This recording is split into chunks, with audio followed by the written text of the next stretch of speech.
Hello students, good morning. कल हमने जो मोस्ट इम्पॉर्टेंट और इम्पॉर्टेंट क्वेश्चन डिस्कस किए हुए थे, आज हम उन्हीं के आंसर डिटेल में डिस्कस करने वाले हैं। अगर आपने अभी तक वो क्वेश्चन प्रॉपरली रिवाइज नहीं किए हैं तो जल्दी से अपनी कॉपी निकाल लीजिए, क्योंकि आज की क्लास सीधे आपके एग्जाम से जुड़ी हुई है। मैं आपको सिर्फ आंसर नहीं बताऊंगा, बल्कि आपको ये भी सिखाऊंगा कि एग्जाम में आंसर कैसे शुरू करना है, कितने पॉइंट्स लिखने हैं, कहाँ हेडिंग बनानी है और कैसे एग्जामिनर को इम्प्रेस करना है ताकि आपको फुल मार्क्स मिल सकें। तो वेलकम अगेन स्टूडेंट्स, मैं हूं आपका ट्रेनर गणेश चौरसिया। तो याद रखिए, अब एग्जाम में ज़्यादा टाइम बचा नहीं है। आज आपने जो समझ लिया वही कल पेपर में आएगा और वही आपको कॉन्फिडेंस देगा, इसलिए पूरा ध्यान रखिए। बीच में स्किप बिल्कुल मत कीजिएगा, जो भी इंपॉर्टेंट लगे उसे तुरंत नोट करते जाइए। तो चलिए शुरू करते हैं हम आज का पहला मोस्ट इंपॉर्टेंट क्वेश्चन। तो यही क्वेश्चन कल मैंने आपसे डिस्कस किया हुआ था। जितने भी बोल्ड में क्वेश्चन दिख रहे हैं वो सारे मोस्ट इंपॉर्टेंट क्वेश्चन थे, और जो क्वेश्चन बोल्ड नहीं है वो हमारे इंपॉर्टेंट क्वेश्चन थे।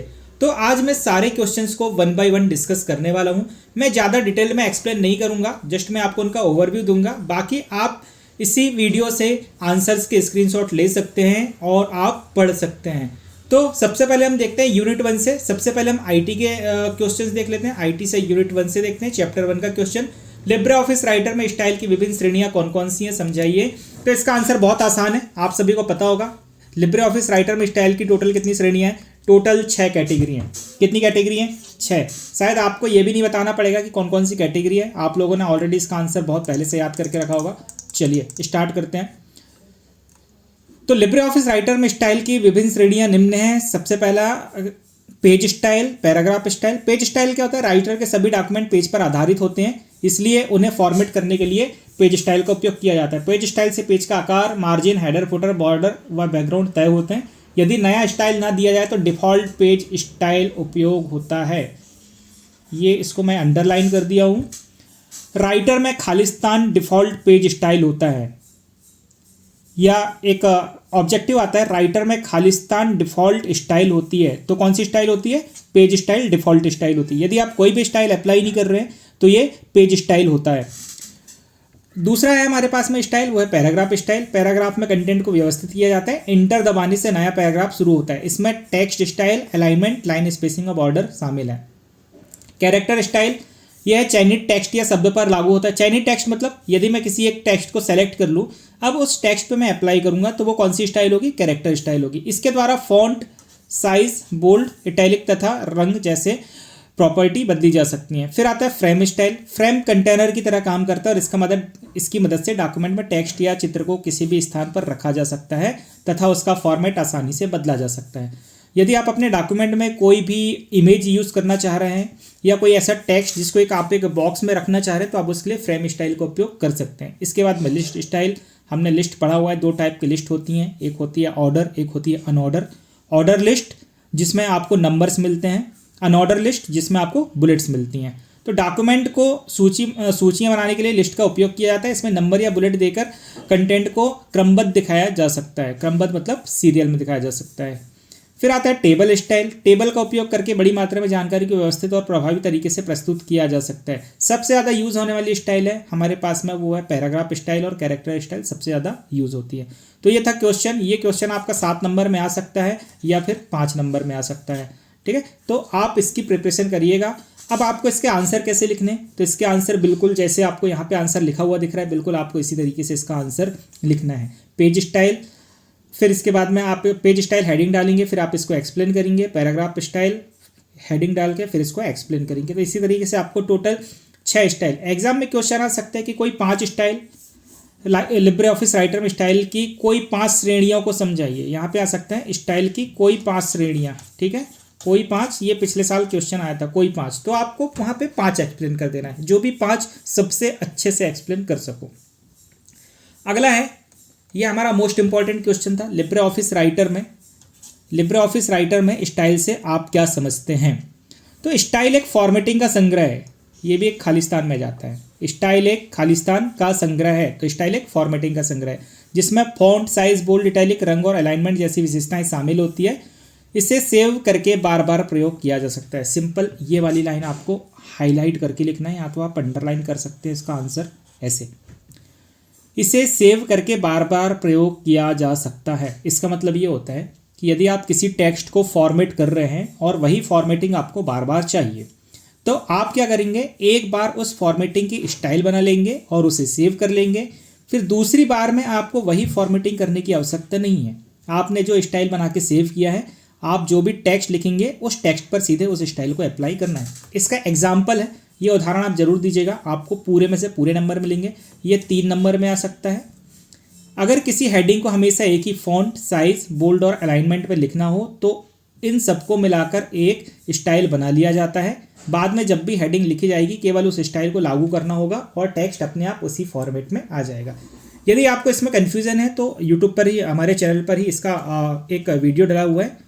लिब्रे ऑफिस राइटर में स्टाइल का एक कंप्लीट वीडियो डला हुआ है। स्टाइल क्या होती है, स्टाइल बनाते कैसे हैं, स्टाइल अपडेट कैसे करते हैं, स्टाइल डिलीट कैसे करते हैं, सब कुछ। फिर अगला क्वेश्चन है क्वेश्चन नंबर 3। ये भी मोस्ट इंपॉर्टेंट क्वेश्चन है, मोस्ट IMP, ठीक है, इसे याद करनी है। ये स्टेप वाला क्वेश्चन है। ये क्वेश्चन आपका 5 नंबर में आ सकता है। एक स्टाइल को अपडेट करने के चरण लिखिए।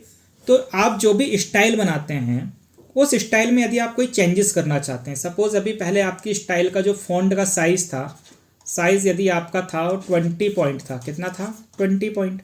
अब आप चाहते हैं कि ये 20 पॉइंट अपडेट होके कितना हो जाए, अब ये आपका 22 पॉइंट हो जाए। तो आपको क्या करना पड़ेगा, इसके लिए आपकी स्टाइल को अपडेट करना पड़ेगा। तो ये क्वेश्चन वही है कि एक स्टाइल को अपडेट करने के लिए चरणों को लिखें। तो टोटल इसके 4 स्टेप्स हैं। ये 4 स्टेप से बहुत आसान है। ये क्वेश्चन 5 नंबर में आ सकता है। सबसे पहले एडिट करने के लिए पेज या पैराग्राफ का चयन करें, मतलब जिस भी आप कंटेंट को करना चाहते हैं या पेज को एडिट करना चाह, पेज की स्टाइल एडिट करना चाह रहे हैं पैराग्राफ की। तो सपोज आप एक पैराग्राफ को आपने सेलेक्ट कर लिया, आवश्यकता अनुसार चुने हुए भाग का फॉर्मेट बदले, मतलब अब फॉर्मेट क्या बदलना है। अभी उसका फॉन्ट कितना था, 20 पॉइंट था, अब आप उसको 20 पॉइंट कर लीजिए। यदि उसका कलर रेड है और आप रेड से उसे करना चाहते हैं ब्लू, रेड से क्या करना चाहते हैं आप, ब्लू करना चाहते हैं, तो आप उसे रेड से ब्लू कर लीजिए। आपको ये फॉर्मेट चेंज करना है। फिर स्टाइल मेन्यू पे जाके अपडेट बटन पर क्लिक करें। इसके बाद में आप स्टाइल का नाम चुनें। आपके पास में क्या आएगी, एक स्टाइल की लिस्ट आ जाएगी, पूरे 6 टाइप की स्टाइल दिखेंगी आपको। तो वहाँ पे आपको पैराग्राफ स्टाइल सेलेक्ट करना है।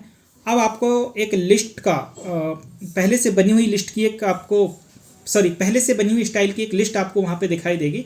तो आपको वहाँ से किसी एक स्टाइल को चुन लेना है और अपडेट सेलेक्टेड स्टाइल पे क्लिक कर देना है। आपकी स्टाइल अपडेट हो जाएगी।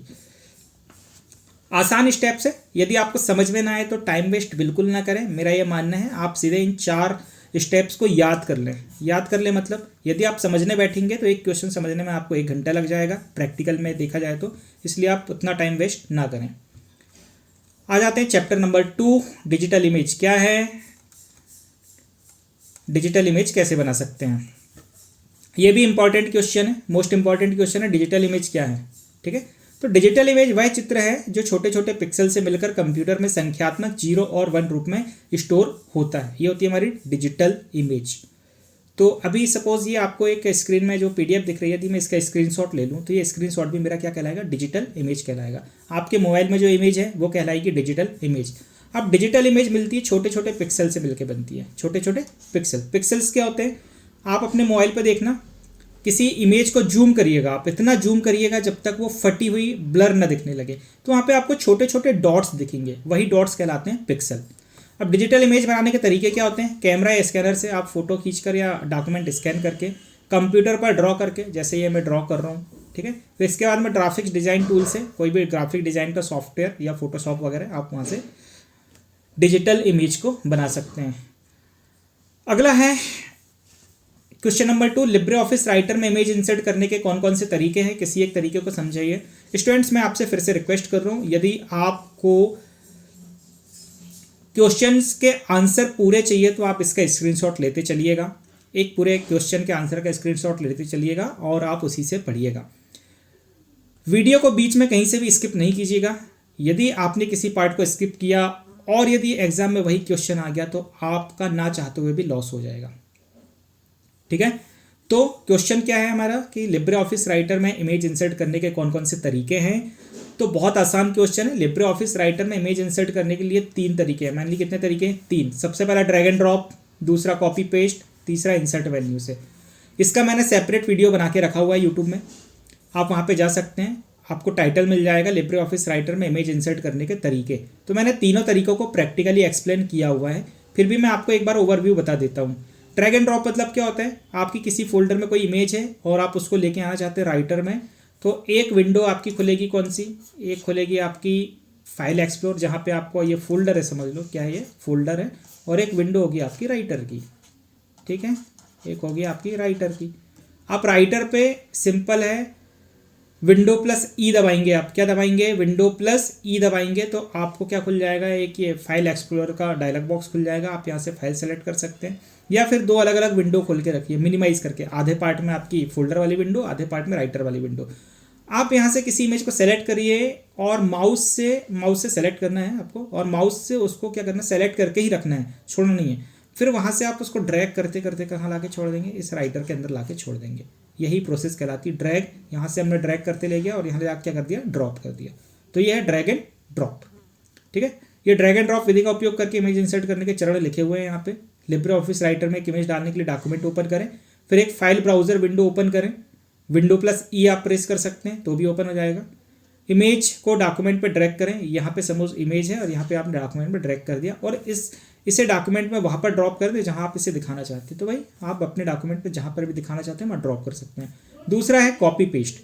अब कॉपी पेस्ट मतलब सेम यही चीज़, ये आपका फाइल ब्राउजर विंडो, यहाँ पे कोई इमेज है, इमेज 1 है, इस इमेज को सेलेक्ट करेंगे, कंट्रोल प्लस सी दबाएंगे, अपने राइटर पे आएंगे, कंट्रोल प्लस वी दबाएंगे। आप सभी को ये तो पता ही होगा कॉपी की शॉर्टकट की क्या होती है और पेस्ट की क्या होती है।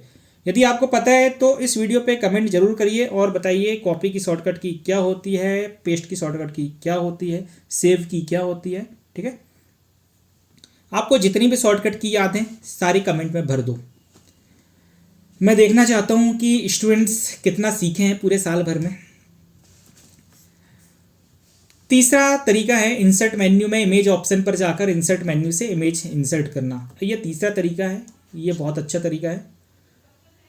आप राइटर ओपन करेंगे, ये राइटर है मेरा, राइटर में मेरे को जाना है इंसर्ट मेन्यू पे। इंसर्ट में जाने के बाद में इमेज के ऑप्शन पे आपको जाना है, तो यहाँ से भी आप क्या कर सकते हैं, इमेज इंसर्ट कर सकते हैं। तो स्टूडेंट्स ये था हमारा लिब्रे ऑफिस राइटर में इमेज इंसर्ट करने के कौन कौन से तरीके का क्वेश्चन। क्वेश्चन नंबर 3 देखते हैं, ये हम चैप्टर 2 से देखना है। क्रॉप और रिसाइज क्या है, इमेज क्रॉप करने के चरण लिखिए। मोस्ट इंपॉर्टेंट क्वेश्चन है। मोस्ट इंपॉर्टेंट मतलब क्रॉप मतलब काटना, रिसाइज मतलब उसका आकार बदलना। अब इमेज क्रॉप करने के चरण, ठीक है। स्टेप वाला क्वेश्चन है तो भाई स्टेप वाला क्वेश्चन 5 नंबर में आ सकता है। अब क्रॉप समझ लेते हैं, क्रॉपिंग क्या होती है। इसमें इमेज का कुछ हिस्सा काटकर हटाया जाता है और केवल जरूरी भाग रखा जाता है। दूसरी डेफिनेशन की बात करें तो इमेज के किसी अनचाहे हिस्से को काटना। अनचाहा हिस्सा मतलब ऐसा हिस्सा या ऐसा पार्ट जिसे हम अपनी इमेज में नहीं चाहते हैं, उसे हम काटना चाहते हैं, वो कहलाता है क्रॉपिंग। बहुत अच्छा एग्जाम्पल है, आप 4 दोस्त घूमने जाओ, आपने एक सेल्फी क्लिक किए, कोई 5वां पर्सन आपके साइड से गुजर रहा था, उसकी इमेज भी, उसकी फ़ोटो भी उस सेल्फी पे आ गई। अब आप क्या चाहेंगे कि वो 5वां अनवांटेड पर्सन आपकी इमेज पे रहे, नहीं रहना चाहिए, तो आप उससे क्या कर देंगे, आप उसे कर देंगे क्रॉप। फिर रिसाइज क्या होता है, इसमें पूरी इमेज का आकार बदला जाता है। आकार छोटा या बड़ा हो सकता है लेकिन इमेज का हर हिस्सा बना रहता है, बस उसकी चौड़ाई ऊंचाई बदल जाती है। इसका मतलब ये है कि क्रॉपिंग में हम अनचाहे हिस्से को काटते हैं, रिसाइज में हम किसी भी हिस्से को नहीं काटते, बस उसका आकार क्या कर देते हैं, बदल देते हैं। अभी सपोज ये एक इमेज है आपकी, ये इमेज है, तो अब क्रॉप में क्या होगा, क्रॉप में आप इतनी इमेज बता सकते हो, ये वाला हिस्सा आप काट दोगे। रिसाइज में क्या होगा, अभी आपकी इमेज ये साइज़ की है, अब आप इसको बड़ा भी कर सकते हो, ठीक है, इधर से आप इसको बड़ा कर सकते हो, या इसी इमेज को आप क्या कर सकते हो, और छोटा भी कर सकते हो। मतलब कि इमेज का आकार बदल रहा है बिना कोई हिस्से को काटे हुए। इमेज क्रॉप करने के चरण 3 ही स्टेप हैं, बहुत आसान है। जिस इमेज को क्रॉप करना है उस पर माउस से क्लिक करें, मतलब उसको सेलेक्ट कर लें। इमेज टूल बार में दिए गए क्रॉप विकल्प पर क्लिक करें, या राइट क्लिक करें और क्रॉप ऑप्शन भी सेलेक्ट कर सकते हैं। देखो सिंपल क्या करना है, ये एक इमेज है, आपने इसको सेलेक्ट किया, सेलेक्ट करने के बाद मैं माउस से राइट क्लिक करूँ और क्रॉप का ऑप्शन आएगा, आप उसको सेलेक्ट करेंगे तो आपको चित्र के चारों ओर, आपकी इमेज के चारों ओर हैंडल दिखाई देने लगेंगे। आप उस हैंडल को जिधर से आपको क्रॉप करना है उधर से अंदर की ओर खींचें, अंदर की ओर खींचें, मतलब कि ये है मेरी इमेज। अब मेरे को हैंडल दिखाई देगा, कैसे हैंडल दिखाई देंगे, इस टाइप से हैंडल दिखाई देंगे, ठीक है। मेरे को जिधर का हिस्सा करना है क्रॉप, अब सपोज ये वाला हिस्सा है, मेरे को नीचे से ऊपर इतना हिस्सा काटना है मेरे को, ठीक है। तो मैं इस हैंडल को पकड़ के यहाँ लेके जाऊँगा तो ये वाला जो हिस्सा है ये हिस्सा मेरा कट जाएगा। क्लियर है? आपको जिस भी हिस्से को काटना उधर का हैंडल पकड़िए और अंदर की तरफ खींचिए। किधर की तरफ? अंदर की तरफ, बाहर की तरफ नहीं। तो ये क्वेश्चन था आपका important question, most important question है, इसे प्रिपेयर करिएगा अच्छे से, स्क्रीनशॉट ले सकते हैं आप इसका। फिर question number 4, drawing tool bar में कौन से टूल उपलब्ध हैं, किसी 5 टूल का वर्णन करें। तो ड्राइंग टूल बार मतलब जब भी आप ड्राइंग करने जाते हैं तो आपको कौन कौन से टूल मिलते हैं, तो आपको वो टूल का वर्णन करना है यहाँ पे। तो ये आपको आंसर दिख रहा है, मैं इसको एक्सप्लेन नहीं करना चाह रहा हूँ, ज़्यादा टाइम वेस्टिंग है। आप इसका स्क्रीनशॉट ले लीजिएगा और आप इसको याद कर लीजिएगा। सिंपल है, बहुत आसान है। सेलेक्ट टूल मतलब क्या होता है कि अभी आप क्या कर रहे हो, सेलेक्ट कर रहे हो किसी ऑब्जेक्ट को। अभी इस वाले ऑब्जेक्ट को मेरे को यहाँ से यहाँ लेके आना है, तो सेलेक्ट टूल है, वो इसको सेलेक्ट करेगा और यहाँ से यहाँ तक ड्रैग कर देगा, उसको खिसका देगा। फिर लाइन या एरो, यदि मेरे को ऐसी लाइन बनाना है या ऐसा एरो बनाना है, उसके लिए लाइन या एरो टूल का यूज़ करते हैं। रेक्टेंगुलर टूल, आप आयत बना रहे हैं, रेक्टेंगल बना रहे हैं। सर्किल, सर्किल बना दिया आपने। टेक्स्ट बॉक्स, यदि आप कुछ लिखना चाहते हैं, यदि यहाँ मैं वोकेशनल आईटी लिखना चाह रहा हूँ तो आपको सबसे पहले क्या चाहिए, टेक्स्ट बॉक्स चाहिए। उस टेक्स्ट बॉक्स के अंदर में आप क्या लिखेंगे, आप वहाँ पे लिखेंगे टेक्स्ट वोकेशनल आईटी। बस इतना ही आसान है, कोई लॉजिक नहीं है, कोई साइंस नहीं है इसके पीछे, आप इतना सा याद कर लो। अगला क्वेश्चन आता है, इमेज टूल बार में उपलब्ध कौन से टूल उपलब्ध हैं, कोई 5 टूल का वर्णन करें। यहाँ पे लगभग अब शायद हमने 11 टूल्स पढ़े थे। कितने टूल्स पढ़े थे? 11। उस 11 टूल्स में से आपको कोई 5 टूल, तो ये देखो क्रॉप, अब भी हमने देखा क्रॉप क्या होता है। क्रॉप टूल, इमेज के अनचाहे हिस्से को काटना। इमेज टूल बार मतलब ये होता है कि जब भी आप एक इमेज इंसर्ट करेंगे, आपकी राइटर विंडो है और ये आपकी इमेज 1 है, ये क्या है, आपकी इमेज 1 है। जैसे ये इमेज मैंने इंसर्ट किया राइटर पे, तो आपको ना एक इमेज टूल बार ओपन हो जाता है। कहाँ पे? टॉप साइड पे, यहाँ पे एक टूल बार ओपन हो जाता है, क्या, इमेज टूल बार। उसमें टोटल कितने टूल उपलब्ध रहते हैं? 11 टूल उपलब्ध रहते हैं। उसमें से आपको कोई 5 टूल एक्सप्लेन करना है। सबसे पहला क्रॉप टूल, इमेज के अनचाहे हिस्से को काटने के लिए। दूसरा रोटेट टूल, इमेज को घुमाने के लिए। फ्लिप, आप हॉरिजॉन्टल या उसको वर्टिकल पलट सकते हैं। ब्राइटनेस, कॉन्ट्रास्ट, आप किसी इमेज के कलर को क्या दे सकते हैं, आप ब्राइटनेस दे सकते हैं, उसका कंट्रास्ट कम या ज़्यादा कर सकते हैं। ट्रांसपेरेंसी टूल, ट्रांसपेरेंसी मतलब किसी इमेज को आप पारदर्शी बना सकते हैं या उसे हार्ड बना सकते हैं। ये 5 टूल है, ये बहुत आसानी से याद हो जाएंगे, एक एक लाइन के इनके आंसर है। अब आते हैं चैप्टर नंबर 3। चैप्टर नंबर 3 में एक क्वेश्चन है, टीओसी क्या है, टीओसी बनाने के चरण। Most important question.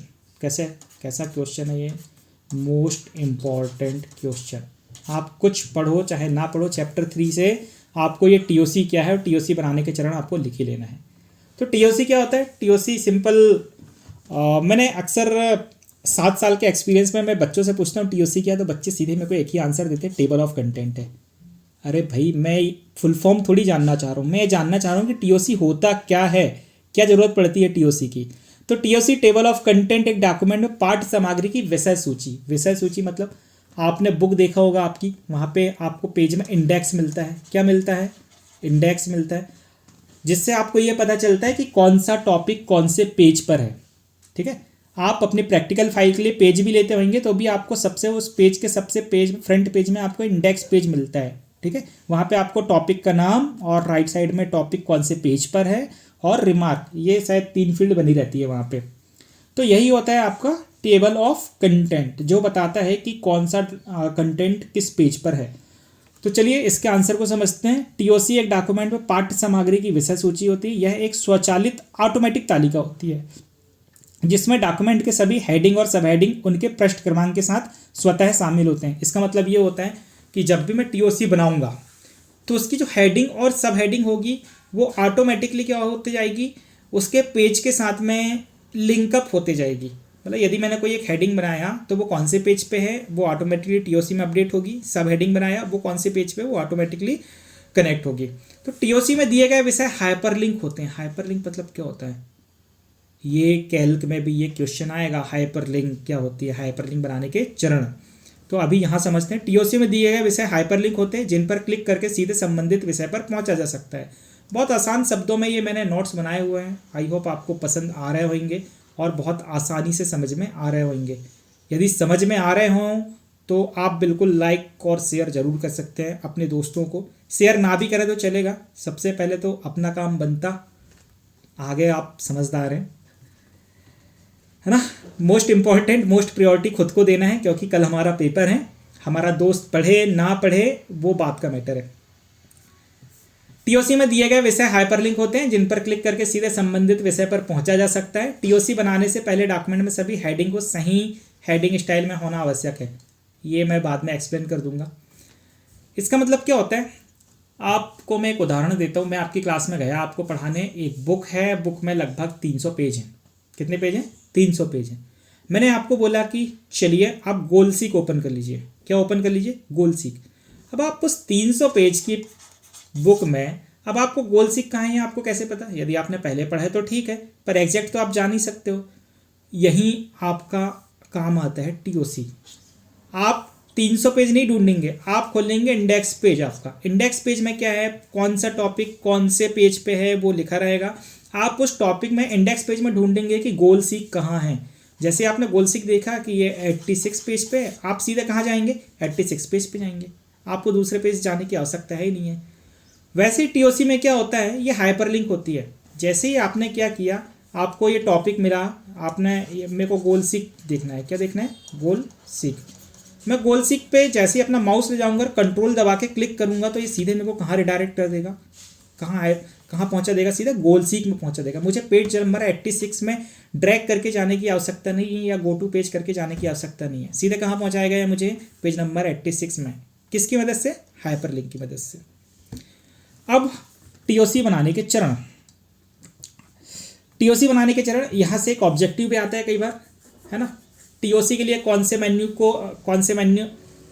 Table of content and index कौन से मेन्यू पर उपलब्ध है? तो कौन से मेन्यू पर उपलब्ध है? इंसर्ट मेन्यू पर उपलब्ध है। सबसे पहले शुरुआत से देखते हैं इसके 6 स्टेप्स। हम 6 स्टेप्स आपको आने चाहिए, बहुत अच्छे से आने चाहिए। सबसे पहला है डॉक्यूमेंट में सभी शीर्षकों पर हेडिंग स्टाइल देखिए, हेडिंग स्टाइल लागू करें। हेडिंग स्टाइल मतलब टोटल आपके पास 10 हेडिंग होती हैं, H1 से लेके H10 तक। हेडिंग 1 सबसे बड़ी स्टाइल होती है, हेडिंग 10 सबसे छोटी स्टाइल होती है। तो यदि ये अध्याय 3 डला है तो ये मान के चलो कि ये मेरा होगा हेडिंग 1, ये मेरा टाइटल हो सकता है। ये प्रश्न 1, ये मेरा टीओसी क्या है, तो मैं इसे हेडिंग 1 दे सकता हूँ। इसके अंदर में टीओसी बनाने के चरण हैं, तो ये किसके अंदर का टॉपिक है? ये क्वेश्चन के अंदर, हेडिंग 1 के अंदर का टॉपिक है। तो ये सबसे बड़ी हेडिंग हो गई हेडिंग 1। इसके अंदर जो यदि आएगा तो हेडिंग 2, ठीक है। तो ऐसे क्या बनते हैं, हम हेडिंग स्टाइल को अरेंज करते हैं, उसी के अकॉर्डिंग टीओसी बनती है। अब कर्सर को उस स्थान पर रखें जहाँ टीओसी बनाने हैं। नॉर्मल हमको पता ही कि हमेशा टीओसी कहाँ होता है, इंडेक्स पेज कहाँ होता है? सबसे पहला पेज होता है, डॉक्यूमेंट के प्रारंभ में होती है। फिर इंसर्ट मेन्यू पर क्लिक करेंगे, table of content and index, फिर वहाँ से जाएंगे टेबल ऑफ कंटेंट, इंडेक्स और बिब्लियोग्राफी विकल्प को चुनेंगे। फिर खुलने वाले डायलॉग बॉक्स में आवश्यक सेटिंग जांचें। यदि टीओसी सुरक्षित रखना हो तो प्रोटेक्ट अगेंस्ट मैनुअल चेंज विकल्प चयनित रहने दें। ये क्या होता है? Protected against manual change. एक बार मैंने टीओसी बना लिया, अब धोखे से में से गलती से कुछ भी हेडिंग में चेंजेस हो गए, गलती से हो गए, मैंने इंटेंशनली नहीं किया, तो मेरी टीओसी अपडेट ना हो जाए उसी गलती के साथ में, इसलिए हम क्या करते हैं? Protected against manual change option को इनेबल करते हैं, जो क्या करता है, यदि आपसे कुछ चेंजेस भी हो गए तो हमारी टीओसी को अपडेट नहीं करने देता है। और फिर हम ओके पर क्लिक कर देंगे। ये 6 स्टेप है हमारे काय के टीओसी बनाने के। एक बार मैं आपको इसका प्रैक्टिकली भी दिखा देता हूँ। प्रैक्टिकल कैसे? मैं हेडिंग बिल्कुल नहीं बना रहा हूँ। इंसर्ट मेन्यू पे गए, इंसर्ट मेन्यू के बाद में table of content and index पे गए, फिर टेबल ऑफ कंटेंट, इंडेक्स और बिब्लियोग्राफी पे जाएंगे। अब आपको ये डायलॉग बॉक्स ओपन होगा। यहाँ पे अब देखिएगा, सबसे अच्छी देखने वाली बात है, अगला क्वेश्चन मैं यहाँ पे कवर अप कर ही नहीं रहा हूँ। Type, entry, style, column, background. TOC के 5 टैब कौन कौन से हैं, ये क्वेश्चन आता है। टीओसी के 5 टैब, तो कौन कौन से 5 टैब है? टाइप, एंट्री, स्टाइल, कॉलम और बैकग्राउंड। ये अगला क्वेश्चन भी मैंने यहीं कवर अप कर दिया है। ये 5 टैब हैं, फिर भी आपको इसके आंसर भी मैं आपको दिखा देता हूँ। तो ये हो गया टीओसी। कैसे? इंसर्ट मेन्यू पे जाएंगे, table of content and index पे जाएंगे, वहां आपको ये ऑप्शन मिल जाएगा। अगला है क्वेश्चन नंबर 2, वही जो मैंने आपसे डिस्कस किया।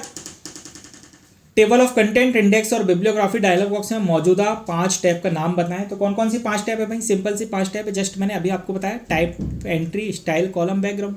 आप ये आंसर का स्क्रीनशॉट ले लीजिए, आप इसको याद कर लीजिएगा, मैं इसे एक्सप्लेन नहीं कर रहा हूँ। सबसे ज़्यादा वेटेज किसको देना है भाई? टीओसी क्या है? टीओसी बनाने के चरण लिखिए, मोस्ट इंपॉर्टेंट क्वेश्चन है ना। कितने नंबर में आ सकता है ये तो मैंने आपको बताया ही नहीं। सबसे ज़्यादा प्रोबेबिलिटी कि ये 7 नंबर में आ जाए, 7 में नहीं आया तो 5 में तो आएगा ही आएगा, पर आएगा। ठीक है, अगला क्वेश्चन, एक टेम्पलेट को परिभाषित करें। टेम्पलेट क्या होता है? टेम्पलेट एक पूर्व निर्धारित लेआउट है जिससे आसानी से प्रोफेशनल या औपचारिक डॉक्यूमेंट बनाने में मदद मिल सकती है। सभी दस्तावेजों में कंटेंट को जोड़ने और फिर फॉर्मेट करने के बजाय हम टेम्पलेट का उपयोग कर सकते हैं। उदाहरण के लिए रिज्यूम, चैप्टर या प्रोजेक्ट रिपोर्ट बनाने के लिए टेम्पलेट का उपयोग किया जा सकता है। मैं आपको टेम्पलेट के बारे में ज़्यादा एक्सप्लेन करना ही नहीं चाहूँगा। आप सभी ने पोर्टफोलियो फाइल बनाया होगा, उस पोर्टफोलियो फाइल में आपने फ्रंट पेज यूज़ किए होंगे। मैंने एक पोर्टफोलियो कैसे बनाते हैं उसका वीडियो भी डाला हुआ है यूट्यूब में, वहाँ पे मैंने फ्रंट पेजेस के बारे में बताया था। तो फ्रंट पेज में सब कुछ बना बनाया डिज़ाइन था, बस आपको वहाँ पे अपना नाम, स्कूल का नाम, रोल नंबर डालना था, बाकी आपका पूरा फ्रंट पेज रेडी था। तो वो जो पहले से बना बनाया फॉर्मेट है वही क्या कहलाता है? वो कहलाता है टेम्पलेट। टेम्पलेट मतलब कि जहाँ पर सिर्फ हम हमारी ज़रूरत की चीज़ें डालते हैं, बाकी सब कुछ पहले से बना होता है, वो कहलाता है टेम्पलेट। यहाँ पे एक और क्वेश्चन है, वो मैं यहाँ पे उसको, वो है ट्रैक चेंज। क्या है? Track change. Track change feature क्या होता है भाई? ट्रैक चेंज फीचर कोई भी एक्टिविटी को रिकॉर्ड करने के लिए होता है। जब भी हम कोई काम कर रहे हैं राइटर में और हम चाहते हैं कि उसका क्या रखें, रिकॉर्ड रखें, तो हम उसके लिए क्या करते हैं? ट्रैक चेंज फीचर अप्लाई करते हैं। जब भी हम टीम में काम कर रहे हैं तो हमारे लिए ट्रैक चेंज फीचर बहुत ज़्यादा यूज़फुल होता है। आप इसको पढ़ सकते हैं, सिंपल डेफिनेशन आएगी, मैंने यहाँ पे इसको मेंशन नहीं किया, आप अपनी बुक में जाके ट्रैक चेंज के बारे में पढ़ लीजिएगा। तो ये था हमारा यूनिट नंबर 1 कंप्लीट। यूनिट 1 से कौन कौन से क्वेश्चन भाई मोस्ट इंपॉर्टेंट है, कल मैंने आपको समझा दिया था, आज मैं आपको फिर बता देता हूँ। लिब्रे ऑफिस राइटर में की विभिन्न श्रेणियाँ, कितने नंबर का आएगा? 7 या 5। लिब्रे ऑफिस राइटर में स्टाइल से आप क्या समझते हैं? 3 नंबर। एक स्टाइल को अपडेट करने के चरण 5 नंबर। या तो ये दोनों क्वेश्चन मर्ज हो सकते हैं, ये दोनों क्वेश्चन मर्ज हो सकते हैं, एक ही क्वेश्चन आ सकता है 5 नंबर का। स्टाइल से आप क्या समझते हैं? स्टाइल अपडेट करने के चरण, ये कितने का आ सकता है? 5 नंबर का। चैप्टर 2 से डिजिटल इमेज क्या है? ये 3 नंबर का आ सकता है। अब आप बोलोगे कि सर 3 नंबर को तो एक ही क्वेश्चन आना है यूनिट 1 से, आप दो क्यों बता रहे हो? तो कल ही मैंने बताया था कि मेरा नाम गणेश है पर मैं भगवान नहीं हूँ, है ना। तो मैं आपको सही डायरेक्शन दे रहा हूँ, बस हो गया। एक आपको गाइडेंस दे रहा हूँ कि कौन से क्वेश्चंस आ सकते हैं और कितने नंबर के आ सकते हैं। तो ये क्वेश्चन भी 3 नंबर का आ सकता है। लिब्रे ऑफिस राइटर में इमेज इंसर्ट करने के यदि एक क्वेश्चन आया तो ये क्वेश्चन आ जाता है जनरली 5 नंबर में, पर मैं जितने बोल्ड क्वेश्चन है पहले उन पर फोकस कर रहा हूँ। क्रॉप और रिसाइज क्या है? इमेज क्रॉप करने के चरण, ये आ गया 5 नंबर में, तो आ गया, ठीक है। ड्राइंग टूल बार छोड़ दो। टेबल ऑफ कंटेंट, ये क्वेश्चन 7 नंबर। तो 7 नंबर के कितने क्वेश्चन लिब्रे ऑफिस राइटर में?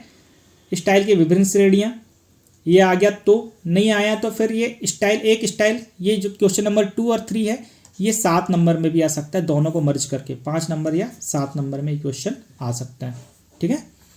तो ये क्वेश्चन है, आप इनको प्रिपेयर कर लीजिएगा।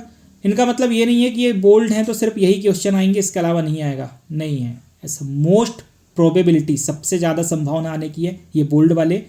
यदि ये नहीं आते तो फिर जो नॉर्मल हैं, बोल्ड में नहीं है, ये क्वेश्चन आएंगे ही आएंगे। तो आपको सारे क्वेश्चन याद करने हैं, मैंने सारे क्वेश्चंस के आंसर आपको दिखाए हैं यहाँ पे। Okay, clear. तो हमारा यूनिट 1 कंप्लीट है। यूनिट 1 से टोटल आपका आने वाला है आपके एग्जाम में 20 मार्क्स का। कितने मार्क्स का आने वाला है?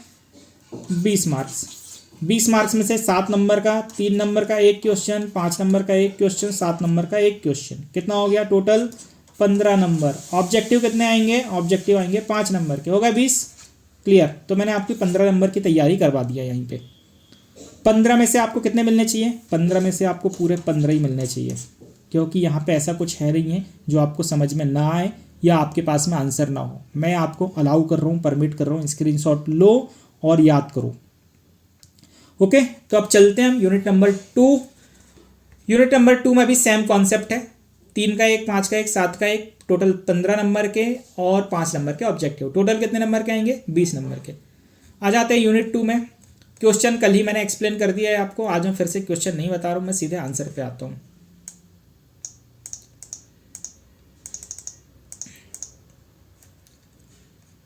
Unit 2 chapter number 4 data analysis tool के कोई 2 फायदे बताएं। एनालिसिस क्या होता है? जब भी आपके पास में बहुत बड़ा डेटा है और आप उसमें से कुछ डिसीजन लेना चाहते हैं या आप कुछ उसमें से एक ऐसा डेटा निकालना चाहते हैं जो आपके लिए इम्पॉर्टेंट है, तो वही कहलाता है एनालिसिस करना।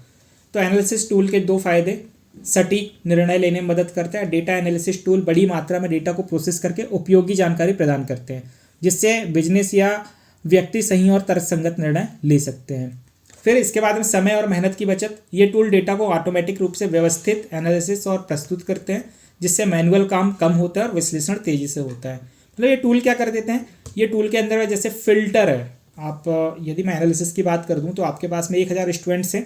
1000 स्टूडेंट्स में से आप उन स्टूडेंट्स को डेटा निकालना चाहते हैं जो 10th क्लास में है, तो हम क्या करेंगे, फिल्टर लगाएंगे। आपके पास में सिर्फ कौन सा डेटा आ जाएगा? जो 10th क्लास के डेटा है, 10th क्लास के स्टूडेंट्स है। तो यहाँ पे मैनुअल काम कम हुआ, आपके फिल्टर ने पूरा काम ऑटोमेटिकली कर दिया, ठीक है, और बहुत तेजी से कर दिया। इजी क्वेश्चन है, दोनों आप याद कर सकते हैं। इसके बाद अगला क्वेश्चन समूह और सब टोटल। तो मैंने यहाँ से आपको एक बताया था सब टोटल, ये सब टोटल आ सकता है यहाँ से। सब टोटल क्या होता है? पहले तो समूह क्या होता है, ग्रुपिंग क्या होती है वो देख लो। कैलक में ग्रुप और आउटलाइन का उपयोग डेटा को व्यवस्थित और स्पष्ट रूप से प्रस्तुत करने के लिए किया जाता है। इसमें संबंधित रो या कॉलम को एक समूह में जोड़ा जा सकता है। समूह बनाने का लाभ है कि आप किसी भाग को छिपा या दिखा सकते हैं। इसमें डेटा को संक्षिप्त रूप में देखना या विस्तार से देखने में आसानी होती है। सिंपल बोल दिया जाए, रिजल्ट आया, क्या आया? रिजल्ट आता है, वहाँ पे आपको सिर्फ एक पीडीएफ उपलब्ध करा दी जाती है। उस पीडीएफ में आपका रोल नंबर रहता है, रोल नंबर, और यहाँ पे लिखा रहता है पास या फेल, पास या फेल।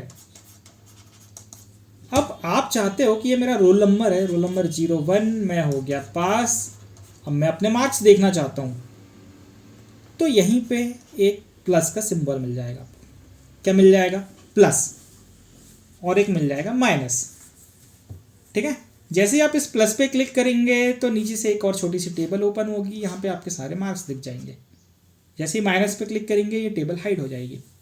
इसी को बोला जाता है समूह बनाने का लाभ यह है कि आप किसी भाग को छिपा सकते हैं या दिखा सकते हैं। तो जब आप दिखाते हैं प्लस पे क्लिक करें तो ये एक्सपांड हो गया, माइनस पे क्लिक करें तो एक कोलैप्स हो गया। आप इसका आंसर ले लो, इस आंसर का स्क्रीनशॉट ले लो। ये कहाँ से होता है, समूह कैसे बनाते हैं? सबसे पहले आपको क्या करना है, डेटा पे जाना है, ग्रुप एंड ऑनलाइन पे जाना है और ग्रुप ऑप्शन का सेलेक्ट करना है। डेटा क्या है? डेटा मेन्यू है, डेटा मेन्यू, ठीक है। सब टोटल ये इंपॉर्टेंट है, ये शायद ये अभी आ सकता है। सब टोटल क्या होता है? सब टोटल टूल कैल्क में डेटा को समूहित करके प्रत्येक समूह का योग, अब आपने जो ग्रुपिंग किया हुआ था ये सारा समूह बन गया आपका, ठीक है। इस समूह का आप क्या निकाल सकते हैं? सम निकाल सकते हैं, एवरेज निकाल सकते हैं, या अदर कैलकुलेशन ऑटोमेटिक तरीके से आप कर सकते हैं। तो ये बाय डिफॉल्ट क्या होता है? बाय डिफॉल्ट इसमें सम होता है पहले से। यदि एक फंक्शन की बात की जाए तो सम फंक्शन इसमें पहले से एप्लीकेबल होता है। अब इसके लिए क्या क्या इसके बेनिफिट्स हैं? यह डेटा को आसान बनाता है, डेटा एनालिसिस को आसान बनाता है। प्रत्येक समूह के अंत में एक छोटा सारांश जोड़ दिया जाता है, समरी। जैसे मैंने अभी आपको बताया कि ये एक ग्रुप था, इस ग्रुप के एंड में क्या एक समरी ऐड कर दी जाती है। फिर सब टोटल के लिए डेटा पहले से सॉर्टेड होना चाहिए। सॉर्टेड मतलब कि यदि आपके पास में डिफरेंट जैसे एक से लेके 100 तक है, 1 से लेके 100 तक सीरियल नंबर है आपके पास में, तो ये डेटा सॉर्ट होना चाहिए, 1 2 3 4 ऐसे ऑर्डर में होना चाहिए। ये नहीं होना चाहिए डेटा, या फिर बोल दिया जाए आपके पास में कोई नाम है तो नाम ए से जेड वाले ऑर्डर में होना चाहिए, जेड से ए वाले ऑर्डर में होना चाहिए। इस टाइप से डेटा क्या होना चाहिए? सॉर्टेड होना चाहिए। क्लियर है? तो ये सब टोटल को याद रखिएगा, ये सब टोटल आ सकता है 3 नंबर में। अगला क्वेश्चन है, मोस्ट इंपॉर्टेंट है भाई। इन 3 में से what if scenario, what if analysis tool और गोल सीक, इन तीनों में से कोई 2 आ सकते हैं या तीनों भी आ सकते हैं, और यदि तीनों आए तो 7 नंबर में आएंगे। तो आप इनको याद करिएगा, व्हाट इफ सिनेरियो क्या होता है, व्हाट इफ एनालिसिस टूल क्या होता है और गोल सीक क्या होता है। इसके बाद में एक और क्वेश्चन है, कंसोलिडेट फंक्शन। सबसे पहले व्हाट इफ सिनेरियो देख लेते हैं। व्हाट इफ सिनेरियो क्या होता है? ये हमको पूर्वानुमान निकाल के देता है। पूर्वानुमान मतलब कि यदि आप लोन लेने जा रहे हैं तो मेरे को 5 साल में कितना ब्याज लगेगा, 3 साल में कितना ब्याज लगेगा, तो ये सारा की सारा पूर्वानुमान निकलता है। तो ये किसकी मदद से निकालते हैं? What if scenario. What if analysis tool क्या होता है? व्हाट इफ एनालिसिस टूल को हम मल्टीपल ऑपरेशंस भी बोलते हैं। कई बार ये क्वेश्चन आ जाते हैं, मल्टीपल ऑपरेशंस को समझाइए। मल्टीपल ऑपरेशन में क्या होता है, आप क्या बनाते हैं, इनपुट सेट, अलग अलग इनपुट सेट बनाते हैं। अभी हम यहाँ क्या हो रहे थे, यहाँ पे वैल्यू बदल रहे थे। व्हाट इफ सिनेरियो में क्या होता है, हम इनपुट की वैल्यू बदलते हैं, फिर देखते हैं कि आउटपुट में क्या चेंजेस आएंगे। व्हाट इफ एनालिसिस टूल में हम इनपुट की वैल्यू नहीं बदलते, हम इनपुट के सेट बनाते हैं। क्या बनाते हैं? सेट। डिफरेंट हम सेट बनाते हैं। उसके आधार पे फिर हम ये देखते हैं कि इसका आउटपुट क्या होगा, इसका आउटपुट क्या होगा। तो ये होता है हमारा व्हाट इफ एनालिसिस टूल। इसे हम मल्टीपल ऑपरेशन भी बोल सकते हैं। इसमें दो एरे यूज़ किए जाते हैं। एक एरे होता है इनपुट वैल्यू के लिए और दूसरा एरे होता है आउटपुट वैल्यू के लिए। फिर है गोल सीक। गोल सीक क्या होता है? जितना मैंने बोल्ड किया है, आप हो सके तो बोल्ड में भी इसे लिखेंगे तो बहुत अच्छी बात है। आपका जो पेपर चेक करने वाला होगा टीचर, उसका मतलब अटेंशन सीधे इस लाइन पर जाएगा। गोल सीक एक ऐसा टूल है जो किसी विशिष्ट आउटपुट परिणाम के लिए आवश्यक इनपुट मान को खोजने में मदद करता है। इसका मतलब ये होता है कि भाई आपको आउटपुट पता है, विशिष्ट आउटपुट परिणाम, आपको आउटपुट पता है पर इनपुट नहीं पता है उसका। आपको पता है कि मेरे 80% बन गए हैं। कितने? मेरे को 80% बनाने हैं, पर 80% बनाने के लिए किस सब्जेक्ट में कितने मार्क्स लेके आने पड़ेंगे, तो आपको इसके लिए यूज़ करना होगा गोल सीक टूल। कौन सा टूल? गोल सीक। समझ लो, सामान्यतः हम किसी फॉर्मूले के माध्यम से इनपुट मान दर्ज करके परिणाम प्राप्त करते हैं, लेकिन गोल सीक का उपयोग तब किया जाता है जब हमें परिणाम तो पता होता है, आउटपुट पता होता है, पर यह नहीं पता होता कि उस परिणाम को पाने के लिए इनपुट क्या होना चाहिए। तब आप किसका यूज़ करेंगे? गोल सीक का आप यूज़ करेंगे। स्क्रीनशॉट ले लेना इतना और आराम से पढ़िएगा बैठ के। उदाहरण है इसका, किसी उत्पाद की कितनी इकाइयाँ बनेंगी, कितना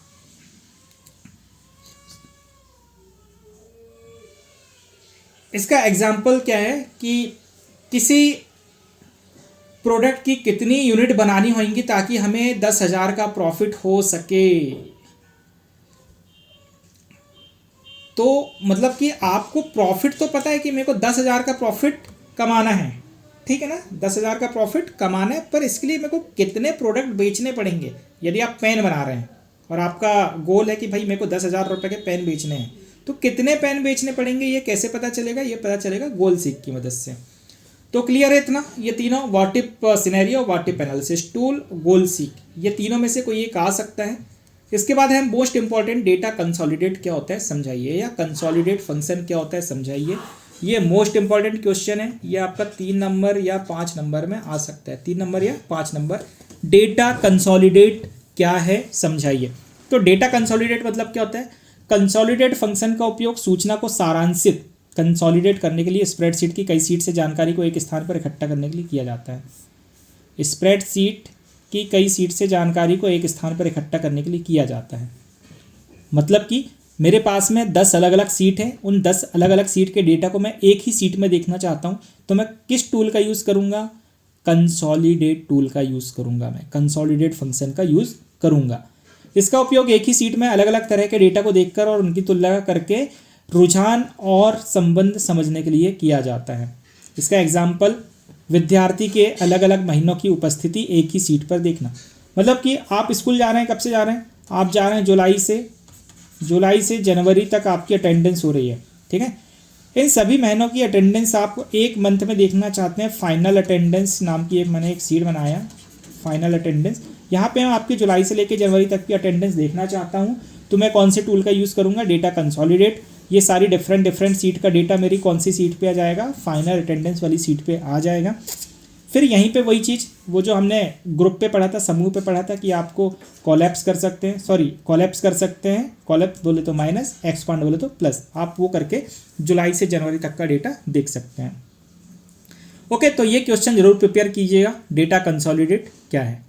फिर आते हैं चैप्टर 5, बहुत आसान यूनिट और सबसे मज़ेदार यूनिट, मैक्रो। उन कार्यों को सूचीबद्ध करें जो एक मैक्रो द्वारा रिकॉर्ड नहीं किए जाते। तो मैक्रो क्या होता है भाई? सबसे पहले तो ये समझ लो, मैक्रो क्या होता है? मैक्रो एक ऐसा निर्देश है जो कई आदेशों या कीस्ट्रोक के समूह को एक साथ निष्पादित कर सकता है। यदि आप एक यदि आप बार बार एक ही कार्य को दोहराते हैं तो उसे एक बार मैक्रो के रूप में रिकॉर्ड कर सकते हैं और बाद में सिर्फ एक क्लिक से उसे बार बार चला सकते हैं। मैक्रो मतलब मैं आसान भाषा में समझा दूं कि भाई आप एक ही काम को बार बार कर रहे हैं, एक ही काम को बार बार कर रहे हैं मतलब कि आप एक नाम लिख रहे हैं, आपने एक नाम लिखा IT। क्या लिखा? IT। अब इस IT को मेरे को फॉर्मेट करना है। क्या करना है? फॉर्मेट करना है। इस IT का मेरे को फॉन्ट साइज होना चाहिए, इसका कितना फॉन्ट साइज 30 पॉइंट, कितना होना चाहिए 30 पॉइंट। कलर इसका रेड होना चाहिए, ठीक है। ये बोल्ड होना चाहिए, बोल्ड भी होना चाहिए और इटैलिक भी होना चाहिए।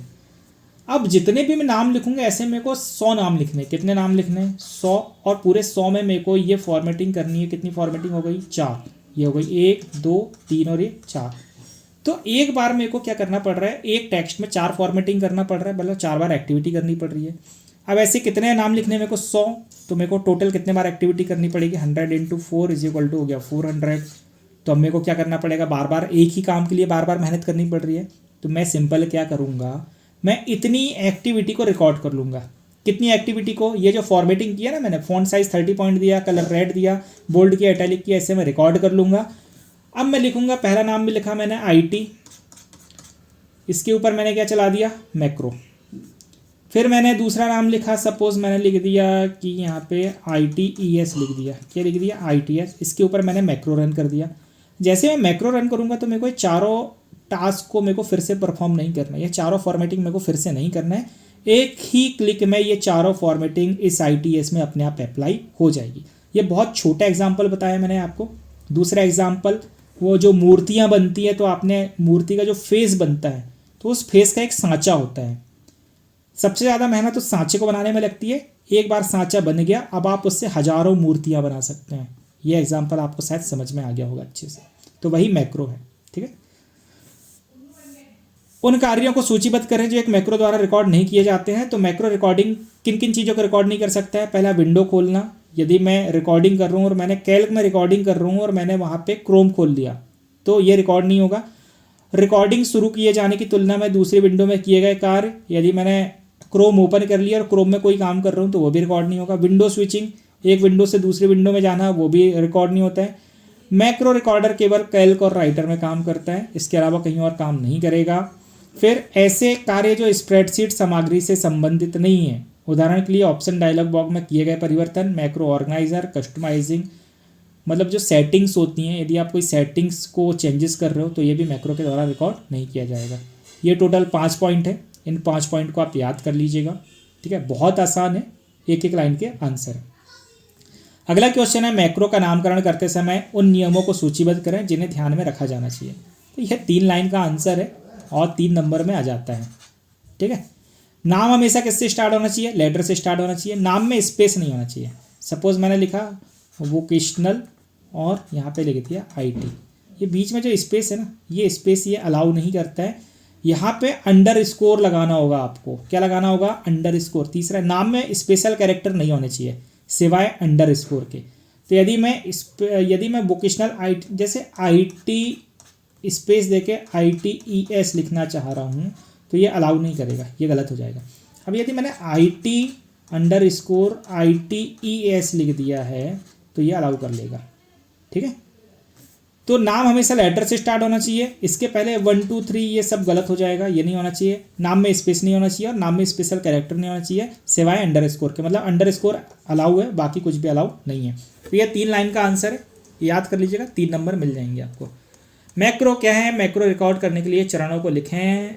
ये थोड़ा सा बड़ा क्वेश्चन है और भैया ये आएगा 7 नंबर का। कितने नंबर का आएगा? 7 नंबर का, ठीक है। स्क्रीनशॉट ले लो, क्लियर स्क्रीन में दिख रहा है। वीडियो को HD क्वालिटी में कर लेना, स्क्रीनशॉट लेना और जैसे ही ये वीडियो देख के बंद करो, 10 मिनट का रेस्ट लेना, अपने मूड को फ्रेश करना और जितने स्क्रीनशॉट लिए हो सबको याद करने बैठ जाना। मैक्रो क्या है? मैक्रो रिकॉर्ड करने के चरण। तो ये क्वेश्चन को मैं एक्सप्लेन नहीं कर रहा हूँ, सिंपल है भाई, 7 नंबर का क्वेश्चन है। मैक्रो क्या होता है? एक ही बार, मतलब बार बार एक ही काम को दोहराने के लिए हम क्या करते हैं, यदि हम कोई भी काम को बार बार कर रहे हैं तो इसलिए हम मैक्रो रिकॉर्ड कर लेते हैं। मैक्रो रिकॉर्ड करने के लिए चरण कौन कौन से होते हैं? टूल मेन्यू से मैक्रो पे जाना है और रिकॉर्ड मैक्रो पर क्लिक करना है। अब आप वो काम करना चालू करें जो भी आप रिकॉर्डिंग करना चाहते हैं, ठीक है। एक बार जब आप रिकॉर्ड मैक्रो विकल्प पर क्लिक करते हैं तो रिकॉर्डिंग शुरू हो जाती है और एक छोटा अलर्ट डिस्प्ले होगा स्टॉप रिकॉर्डिंग करके। कैसा होगा? स्टॉप रिकॉर्डिंग, मतलब एक इतनी छोटी सी विंडो ओपन हो जाती है, वहाँ लिखा रहता है स्टॉप रिकॉर्डिंग। जैसे ही आपकी रिकॉर्डिंग कंप्लीट हो जाए आप इस बटन पे क्लिक करोगे, आपकी रिकॉर्डिंग बंद हो जाएगी। इसमें बनाई गई मैक्रो को सेव करने और चलाने के लिए basic macro dialog window open हो जाएगी। मैक्रो को सेव करने के लिए पहले उस ऑब्जेक्ट को सेलेक्ट करें जहां चाहते हैं कि सेव मैक्रो को सूची बॉक्स में सहेजा जाए। जहां आप मैक्रो को सेव करना चाहते हैं उसको आप सेलेक्ट करें। डिफ़ॉल्ट रूप से मैक्रो का नाम मैन है, ये खालिस्तान में आता है या ऑब्जेक्टिव में भी आ जाता है। डिफ़ॉल्ट रूप से मैक्रो का नाम खालिस्तान है तो क्या है? मैन है। और इसमें मॉड्यूल 1 में स्टैंडर्ड लाइब्रेरी मैक्रो का नाम बदलने की सलाह दी जाती है। जब भी आप सेव करते हैं तो ये मैन के नाम से ही आता है, आपको इसे क्या करना है? चेंज करना है। जब भी आप इसे सेव करो तो अपने अकॉर्डिंग क्या करना है? उसे चेंज करना है। फिर सेव बटन पे क्लिक कर देंगे, आपका मैक्रो क्या हो जाएगा? सेव हो जाएगा। तो ये 7 नंबर में क्वेश्चन आएगा, ये 100% है। तो ये था हमारा मैक्रो का क्वेश्चन। एक और क्वेश्चन आता है मैक्रो के लाभ। मैक्रो के लाभ कौन कौन से हैं वो बताइए। तो मैक्रो से क्या होता है भाई? समय की बचत होती है। हम बार बार एक ही एक्टिविटी को करेंगे उससे ज़्यादा टाइम लगेगा, इसलिए हम एक बार मैक्रो रिकॉर्ड कर लेते हैं फिर उसे रन करते हैं। तो समय की बचत होती है, बार बार किए जाने वाले कार्य एक क्लिक में पूरे हो जाते हैं। कार्य में तेजी, जटिल कार्य भी जल्दी और आसानी से किए जा सकते हैं। एरर में कमी, त्रुटियों में कमी, मतलब मैनुअल कार्य करने से होने वाली गलती की संभावना घट जाती है। ये क्वेश्चन आपका 3 नंबर में शायद आ जाए इस बार की संभावना है ये क्वेश्चन आ जाए। तो आपको यहाँ से याद करना है मैक्रो के लाभ और मैक्रो क्या है? मैक्रो रिकॉर्ड करने के चरण। बाकी मोस्ट इंपॉर्टेंट कौन से हैं ये मैंने कल वीडियो अपलोड किया है, आप उसमें से क्वेश्चन देख सकते हैं। मैं क्वेश्चन सारे एक्सप्लेन कर रहा हूँ जो इंपॉर्टेंट है और जो मोस्ट इंपॉर्टेंट है सारे। चैप्टर नंबर 6 ये यूनिट 2 का ही है। रिलेटिव और एब्सोल्यूट हाइपरलिंक के बीच में अंतर।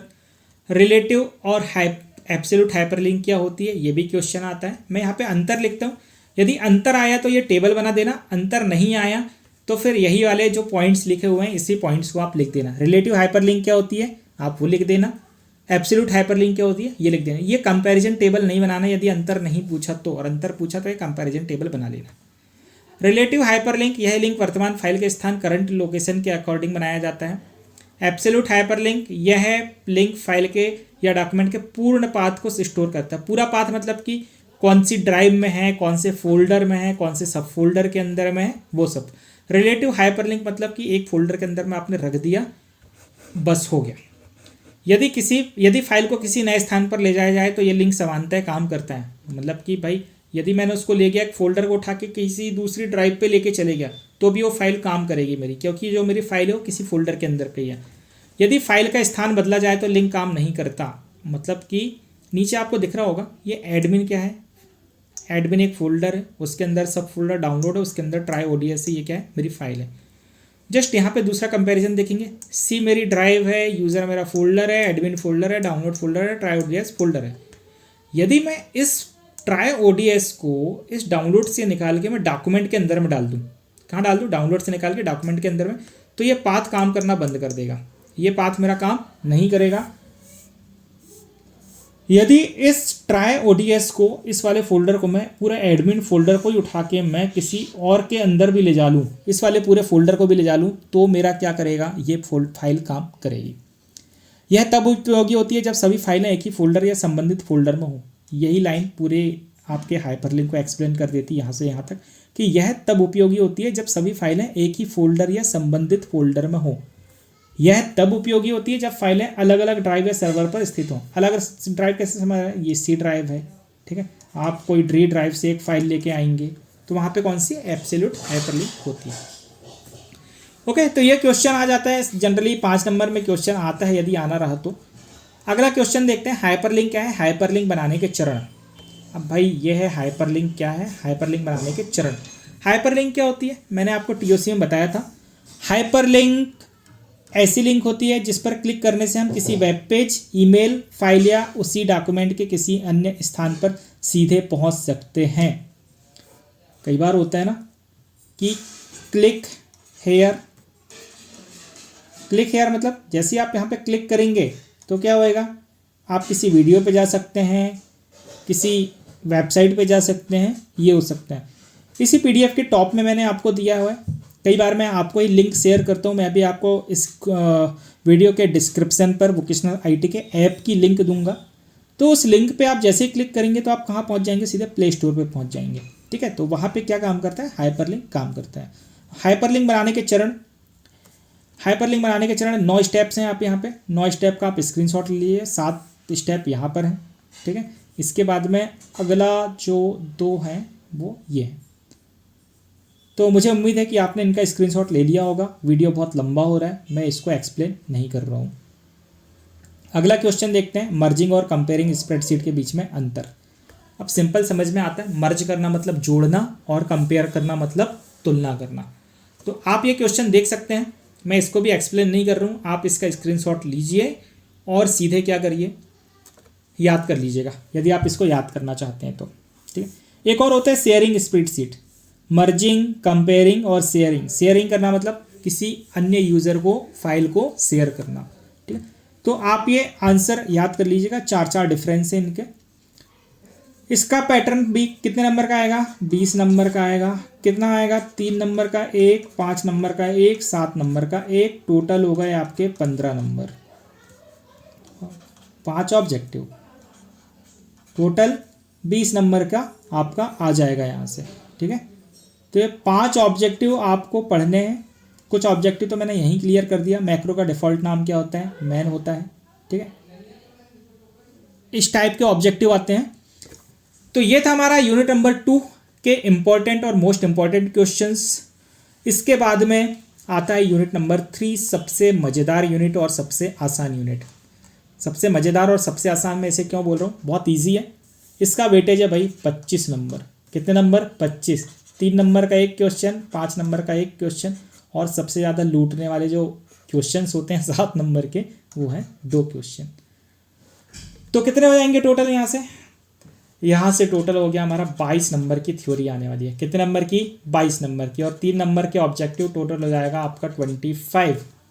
तो यहाँ से आपको 22 नंबर की प्रिपरेशन मैं यहाँ से करवा दे रहा हूँ। 3 नंबर के प्रिपरेशन के लिए आप हमारा ऑनलाइन टेस्ट सीरीज में जाके टेस्ट देंगे तो वहाँ से 3 नंबर आसानी से आ ही जाएंगे। चलो पहला क्वेश्चन देखते हैं, यूनिट नंबर 3। ये हमारा लिब्रे ऑफिस बेस है। यहाँ से पहला क्वेश्चन है, शब्दों को परिभाषित करें। बोल्ड कौन कौन सा है वो देख लेते हैं। सबसे पहले डेटाबेस क्या होता है, तो डेटाबेस तार्किक रूप से संबंधित डेटा आइटम्स का एक संगठित संग्रह, जिसे उपयोगकर्ता की आवश्यकता के अनुसार जोड़ा मतलब ऐड करना, एडिट करना या डिलीट करना या शो करना, ये सब किस में किया जाता है, डेटाबेस में किया जाता है। आसान भाषा में बोलूँ मैं तो जहाँ डेटा को स्टोर किया जाता है, जहाँ डेटा को रखा जाता है, वो डेटाबेस कहलाता है। और जिन सॉफ्टवेयर के माध्यम से उन्हें मैनेज किया जाता है वो होते हैं हमारे डेटाबेस मैनेजमेंट सिस्टम। तो डेटाबेस के कुछ फेमस सॉफ्टवेयर हैं, MS एक्सेस, MySQL, Oracle और हमारा Libre office base. Libre office base उतना यूज़ होता नहीं है, उतना क्या बोल दिया जाए कि यूज़ ही नहीं होता है, ये बस आपको पढ़ाने के लिए पढ़ाया जा रहा है। फिर आता है हमारा डेटा रिडंडेंसी क्या होती है, तो जब एक ही डेटा को कई टेबल्स या स्थानों पर बार बार स्टोर किया जाता है तो इसे डेटा रिडंडेंसी कहते हैं। यह अनावश्यक दोहराव को दर्शाता है जिसे DBMS के उपयोग से कम किया जा सकता है। डेटा रिडंडेंसी मतलब होती क्या है, थोड़ा ये समझ लो। अच्छा टॉपिक है, डेटाबेस से आपको पूरा समझना है। आप स्कूल में गए,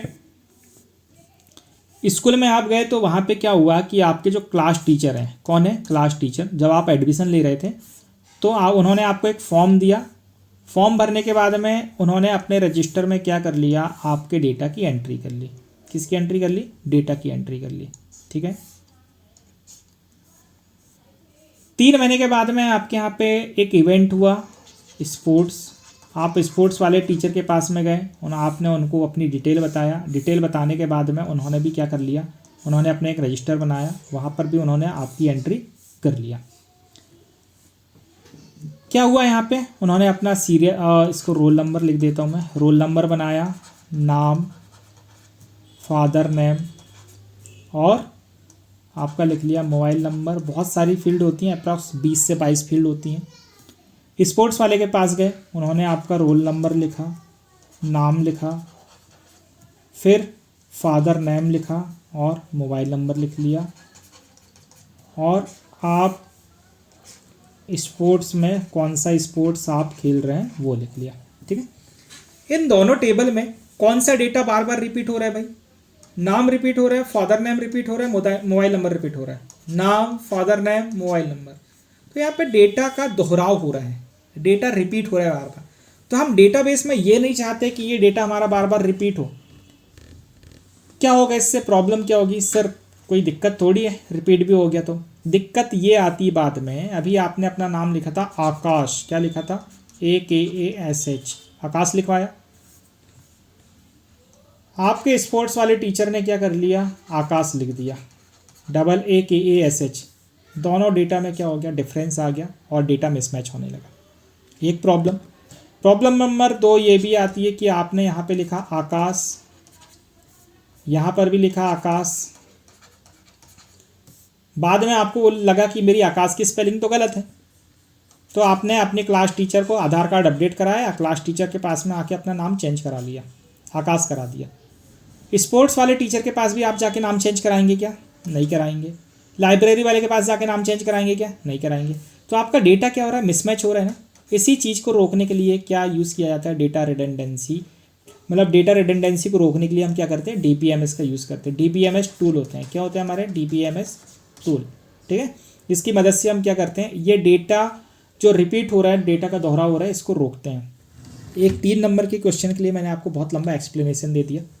तो डेटा रिडंडेंसी को एक बार फिर से समझो। जब एक ही डेटा को कई टेबल्स या स्थानों पर बार बार स्टोर किया जाता है तो इसे डेटा रिडंडेंसी कहते हैं। यह अनावश्यक दोहराव को दर्शाता है जिसे DBMS के उपयोग से कम किया जा सकता है। तो एक बार और ये भी समझ लो कि सर अब ये प्रॉब्लम आई तो इस प्रॉब्लम को रोकेंगे कैसे? भैया आपका जो रोल नंबर होता है वो यूनिक होता है। आपका रोल नंबर क्या है? यूनिक है। ठीक है, तो आपके रोल नंबर से ही आपकी पूरे स्कूल में पहचान होगी। आपका रोल नंबर 001, आप स्पोर्ट्स वाले के पास गए, कुछ मत बताओ, नाम, फादर नेम, मोबाइल नंबर कुछ बताने की आवश्यकता नहीं है। यदि DBMS का यूज़ कर रहे हैं तो सिंपल आपने अपना रोल नंबर बताया 001, आपकी सारी डिटेल्स उनके सॉफ्टवेयर में पहले से आ जाएगी। सिर्फ आपका क्या डालना है? रोल नंबर डालना है। लाइब्रेरी वाले के पास में गए, रोल नंबर बताया 001, आपको सारी बुक इशू कर दी जाएंगी, जो बुक इशू करना है। सिर्फ क्या बताना है? 001। यदि यहाँ पे नाम अपडेट हुआ तो यहाँ पर भी आपका अपडेट वाला नाम शो होगा, यहाँ पर भी अपडेट वाला नाम शो होगा। क्लियर है इतना? आई होप सभी को एग्जाम्पल समझ में आ गया होगा। फिर रिपोर्ट क्या होता है? रिपोर्ट किसी क्वेरी के परिणाम को फॉर्मल और सुव्यवस्थित रूप से प्रदर्शित करने का तरीका है। यह रो और कॉलम के डेटा को एक आकर्षक प्रारूप में प्रस्तुत करती है ताकि एनालिसिस या प्रस्तुति आसान हो सके। रिपोर्ट क्या होता है जनरली कि बोल दिया जाए कि स्कूल की बात कर लूँ मैं, आपके यदि क्लास में 50 स्टूडेंट्स हैं तो मैंने क्लास टीचर को बोला कि मुझे ऐसे स्टूडेंट्स का डेटा चाहिए, मुझे ऐसे स्टूडेंट्स का डेटा चाहिए जिनकी कैटेगरी जनरल है। जिनकी कैटेगरी क्या है? जनरल है। तो जनरल कैटेगरी के क्लास टीचर क्या करेंगे? एक टेबल बनाएंगे, एक ऐसी टेबल बनाएंगे और उसमें पूरे स्टूडेंट्स की लिस्ट बना देंगे। क्या बना देंगे? ये टेबल में उनका डेटा डाल देंगे। ठीक है, जिनकी कैटेगरी क्या है? जिनकी कैटेगरी है जनरल। तो जब मुझे ये एक टेबल बना के देंगे, यही टेबल मुझे कहलाएगी क्या? रिपोर्ट। क्या कहलाएगी? ये रिपोर्ट कहलाएगी। बस इतना सही है। यह रो और कॉलम के डेटा को एक आकर्षक प्रारूप में प्रस्तुत करती है। तो यहाँ पर भी रो कॉलम है। ठीक है, अगले क्वेश्चन में आते हैं। डेटा और सूचना क्या होता है? निम्नलिखित के बीच एक अंतर का बिंदु बताएं। डेटा और सूचना, फॉर्म और क्वेरी। आप अंतर भी पढ़ सकते हैं, अंतर नहीं पढ़ना हो तो आप इसको नॉर्मल पढ़ सकते हैं। डेटा क्या होता है? सूचना क्या होता है? डेटा कच्चे तथ्य आंकड़े होते हैं जिन्हें अभी व्यवस्थित नहीं किया गया है। उदाहरण छात्रों के अंक। दूसरा एग्जाम्पल भी ले लो। डेटा मतलब क्या होता है कि भाई कल स्कूल के फंक्शन में ना 1000 स्टूडेंट आए। कितने स्टूडेंट्स आए? 1000। ये क्या है? डेटा है। ठीक है, कितने स्टूडेंट्स IT के थे? कितने स्टूडेंट्स IT के थे इस 1000 में से? ये कहलाएगी आपकी सूचना। डेटा को संसाधित और व्यवस्थित करने के बाद प्राप्त उपयोगी परिणाम को सूचना कहा जाता है। उपयोगी क्या था मेरे लिए? सिर्फ उपयोगी था कि IT वाले कितने थे? तो इस 1000 में से IT के मात्र 50 स्टूडेंट थे।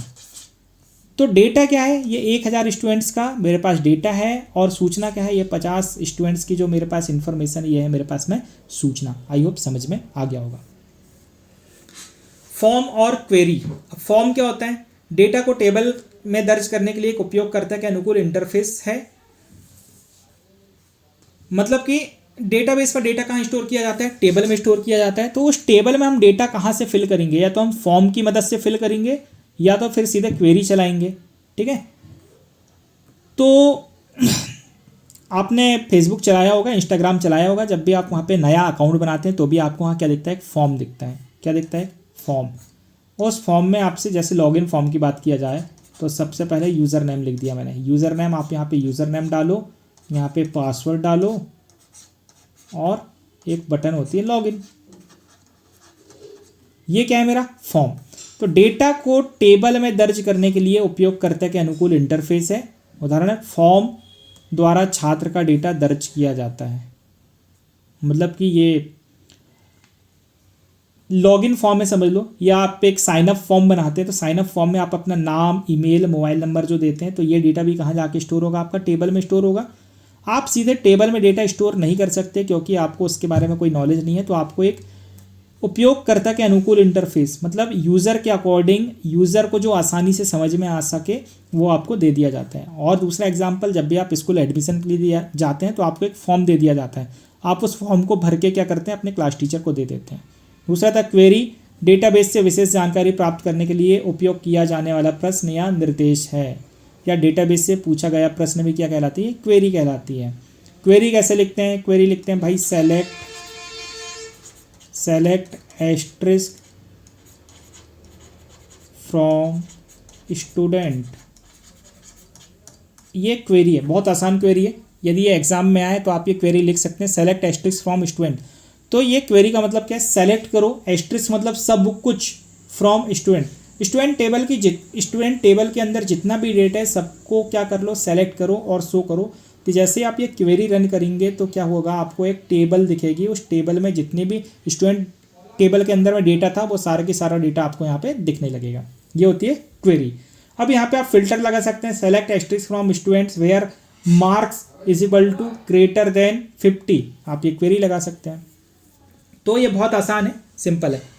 अगला क्वेश्चन आता है, DBMS के कोई 5 लाभ लिखिए। भाई आपकी बुक में लगभग 11 लाभ हैं। कितने हैं, 11 लाभ हैं आपकी बुक में। आप इस 11 में से मैं मानता हूँ 5 नहीं, आप कम से कम 7 याद करो। कितने याद करो, 7, क्योंकि ये क्वेश्चन ही कितने नंबर का आने वाला है, 5 नंबर या 7 नंबर का आएगा। यदि 5 नंबर का क्वेश्चन आया तो 5 लाभ, 7 नंबर का आया तो 7 लाभ। क्लियर है। संगठित भंडारण, DBMS के 5 लाभ देख लेते हैं कौन कौन से होते हैं। संगठित भंडारण, DBMS डेटा को टेबल्स में व्यवस्थित तरीके से स्टोर करता है जिससे आवश्यक जानकारी को जल्दी और सही रूप से प्राप्त किया जा सकता है। जब भी कोई भी डेटा टेबल के फॉर्म में होगा तो टेबल के फॉर्म में तो मैं रोल नंबर आसानी से ढूंढ सक रहा हूँ, नाम आसानी से ढूंढ सक रहा हूँ। यदि मैं इसी चीज़ को मैं एक नॉर्मल जो मेरे पास में कॉपी होती है, ठीक है, यदि इस कॉपी में बोल दिया जाए कि मैं इसको इस फॉर्म में लिखता हूँ, किस फॉर्म में, मैंने लिखा कि नाम लिख दिया मैंने, क्या वोकेशनल, क्या लिख दिया नाम वोकेशनल, कॉमा लगाया, क्लास 10th, क्लास क्या लिख दिया 10th, कॉमा लगाया, मोबाइल नंबर। अभी ये जो इन्फॉर्मेशन है क्या ये व्यवस्थित तरीके से है, नहीं है। ये जो ऊपर टेबल दिख रही, क्या ये व्यवस्थित तरीके से, बिल्कुल है। ये हमारी फील्ड है। इस फील्ड में यदि मेरे को किसी का नाम, मेरे को ना ऐसा नाम ढूंढना है जिसका नाम आकाश है, मैं सिर्फ नाम वाले कॉलम में ढूंढूंगा। क्या यहाँ पे मेरे को समझ में आएगा यदि मैं 100 स्टूडेंट्स का लिखूंगा, नहीं आएगा। ठीक है, तो ये होता है संगठित भंडारण। दूसरा होता है डेटा शेयरिंग। डेटा शेयरिंग मतलब कि एक ही डेटा को विभिन्न एप्लीकेशन या यूज़र द्वारा साझा शेयर किया जा सकता है जिससे बार बार डेटा बनाने की आवश्यकता नहीं होती है। इसका मतलब ये होता है कि एक सेंट्रलाइज्ड डेटाबेस होता है। सेंट्रलाइज्ड डेटाबेस मतलब बोल दिया जाए कि एक डेटाबेस है, उस डेटाबेस से, इसको भी मैं आपको समझा ही देता हूँ। ये एक सेंट्रलाइज्ड डेटाबेस है, ठीक है। ये यहाँ पे मेरा पूरा डेटा रखा हुआ है, ये पूरा डेटा रखा हुआ है यहाँ पे। अब ये क्या है, मेरा DB डेटाबेस। अब यदि मैं मोबाइल चला रहा हूँ तो मोबाइल का भी डेटा यहीं से एक्सेस होगा। मेरा लैपटॉप भी यहीं से डेटा को एक्सेस कर सकता है। मेरी टीवी भी क्या कर सकती है, जो मेरी टीवी है वो टीवी भी यहीं से डेटा को एक्सेस करेगी। इसका एग्जांपल देख लो, आप यूट्यूब है, यूट्यूब भी मोबाइल में चला लेते हैं, टीवी लैपटॉप में भी चला लेते हैं और टीवी में भी चला लेते हैं। क्या तीनों जगह ये यूट्यूब का वीडियो अलग अलग दिखते हैं आपको, या अलग अलग कंटेंट दिखता है? जी नहीं, सारा की सारा मोबाइल में भी डेटा कहाँ से आ रहा है, इसी डेटाबेस से आ रहा है। लैपटॉप में भी डेटा इसी डेटाबेस से आ रहा है, टीवी में भी डेटा इसी डेटाबेस से आ रहा है। तो इसे ही बोला जाता है क्या, शेयरिंग। ये डेटाबेस क्या कर रहा है, शेयर कर रहा है अलग अलग डिवाइस में और अलग अलग यूजर को। मोबाइल को भी शेयर कर रहा है, लैपटॉप को भी शेयर कर रहा है और टीवी को भी शेयर कर रहा है। न्यूनतम डेटा अतिरेक, तो वही जब भी हमने डेटा रिडंडेंसी की बात किया था, है ना। डीबीएमएस डेटा को इस तरह से संगठित करता है कि एक ही जानकारी बार बार स्टोर ना हो, जिससे स्टोरेज स्पेस बचता है और एरर कम होती है। ये मैंने आपको एक्सप्लेन कर दिया डेटा रिडंडेंसी में।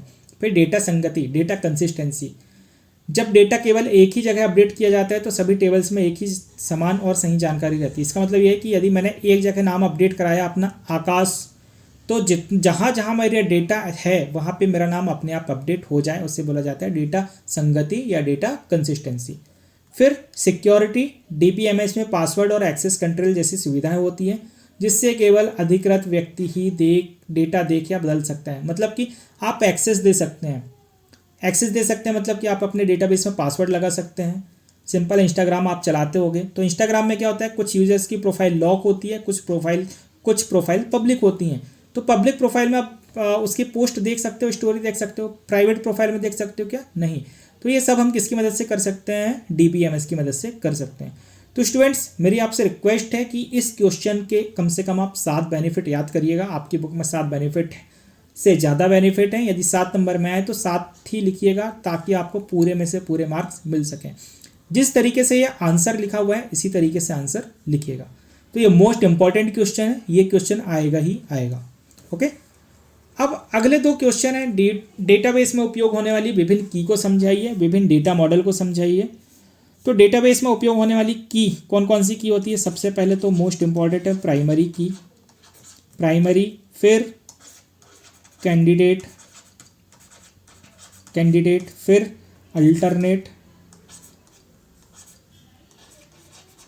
अल्टरनेट के बाद में आपकी एक आती है फॉरेन की। ये 4 टाइप की आपको पढ़ना है। तो चलिए डेटाबेस में की देख लेते हैं। प्राइमरी की क्या होती है। प्राइमरी की वह फील्ड है जो टेबल के हर रिकॉर्ड को यूनिकली पहचानता है और नल नहीं हो सकता। नल मतलब कि खाली नहीं हो सकता। ये मेरी एक टेबल है, स्टूडेंट टेबल में 3 फील्ड है, रोल नंबर, नाम और क्लास। यहाँ पे कौन सी फील्ड आपको यूनिक दिख रही है, बिल्कुल अद्वितीय, उसके जैसे कोई दूसरा रिकॉर्ड नहीं है। तो रोल नंबर ही है यहाँ पे।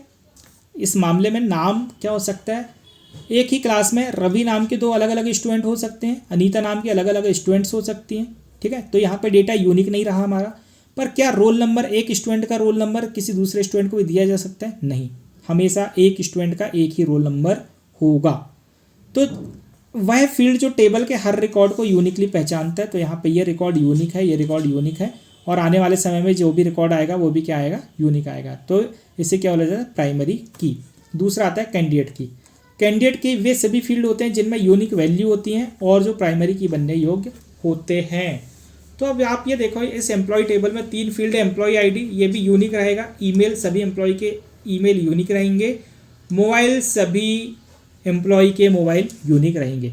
तो ये तीनों फील्ड क्या हैं, यूनिक हैं। इन तीनों फील्ड में से हम किसी भी फील्ड को क्या बना सकते हैं, प्राइमरी की बना सकते हैं।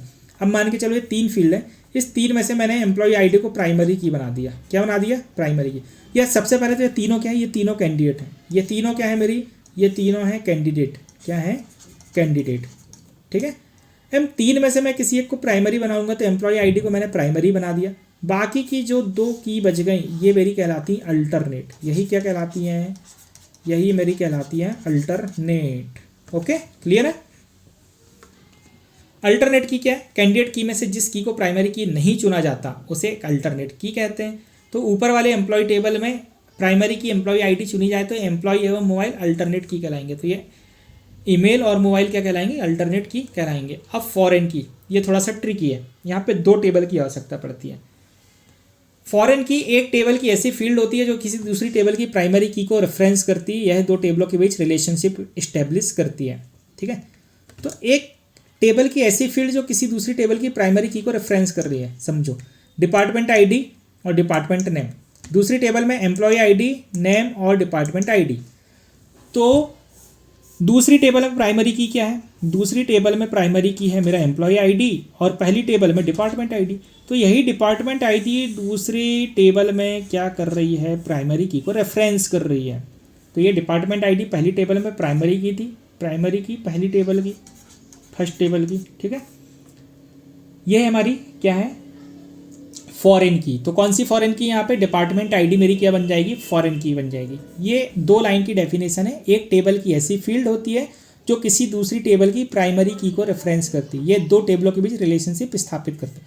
तो इन दोनों के बीच रिलेशनशिप कैसे बना, इस डिपार्टमेंट आईडी से बना। क्लियर है इतना। ये 4 टाइप की है, चारों टाइप की की आपको याद कर लेना है। आप इसका स्क्रीनशॉट ले सकते हैं। बहुत आसान है, बहुत आसान लैंग्वेज में मैंने इसे बनाया है। कंफ्यूज बिल्कुल नहीं होना है। समझ में ना आए तो जैसा लिखा है वैसा याद कर लो, वैसे ही कल पेपर में लिख देना। अगला है डेटा मॉडल। 3 टाइप के डेटा मॉडल हैं, इसका स्क्रीनशॉट ले लो। हायरार्किकल डेटा मॉडल, फिर नेटवर्क डेटा मॉडल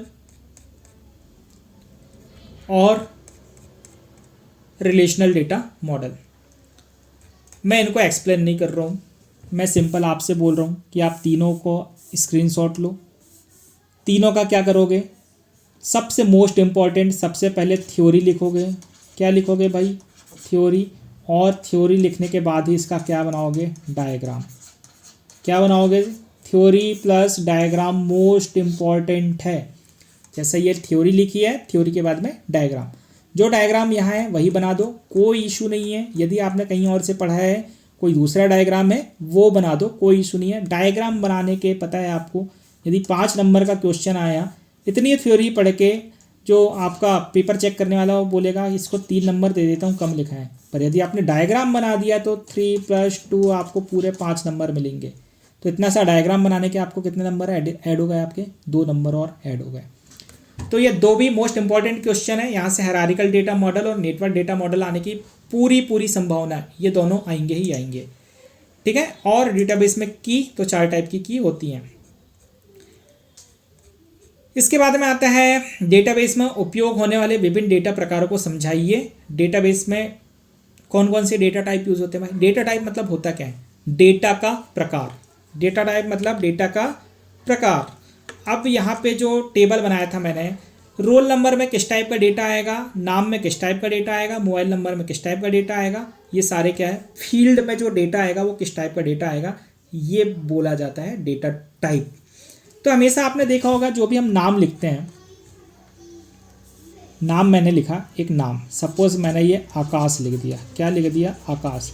अब आप ये बताओ ये आकाश क्या है, टेक्स्ट है या नंबर है, टेक्स्ट है या नंबर है। तो भाई सिंपल से ये टेक्स्ट है। क्या नाम में नंबर होता है, मतलब नाम में क्या मैं नंबर लिख सकता हूँ क्या, 1 आकाश 1 आकाश, नहीं, ये गलत है। तो हमेशा जब भी मैं नाम लिखूंगा तो कौन सा डेटा टाइप यूज़ करूँगा, मैं टेक्स्ट डेटा टाइप यूज़ करूँगा। अब यदि मुझे मोबाइल नंबर लिखना है, क्या लिखना है, मोबाइल नंबर, तो मोबाइल नंबर में टेक्स्ट होता है या नंबर होता है, भाई टेक्स्ट में भी तो लिख सकते हैं शब्दों में, पर वो वैलिड नहीं होता है। वैलिड क्या होता है, नंबर होता है। यदि मुझे किसी की डेट ऑफ बर्थ लिखनी है, सपोज मेरे को 1/1/2000 लिखना है, तो इसके लिए क्या डेटा टाइप होगा, इसके लिए होगा डेट डेटा टाइप। तो ये डिफरेंट टाइप का जो डेटा है इसको स्टोर करने के लिए डेटा टाइप बनाए गए हैं, ठीक है। यदि मुझे इमेज स्टोर करनी है तो उसके लिए बाइनरी डेटा टाइप होता है।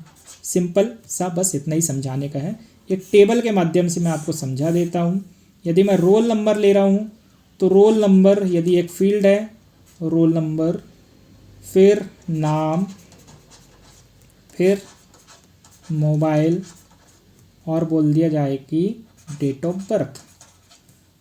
तो यहाँ पे क्या आएगा, रोल नंबर पे आ जाएगा मेरा क्या, टेक्स्ट डेटा टाइप आ सकता है।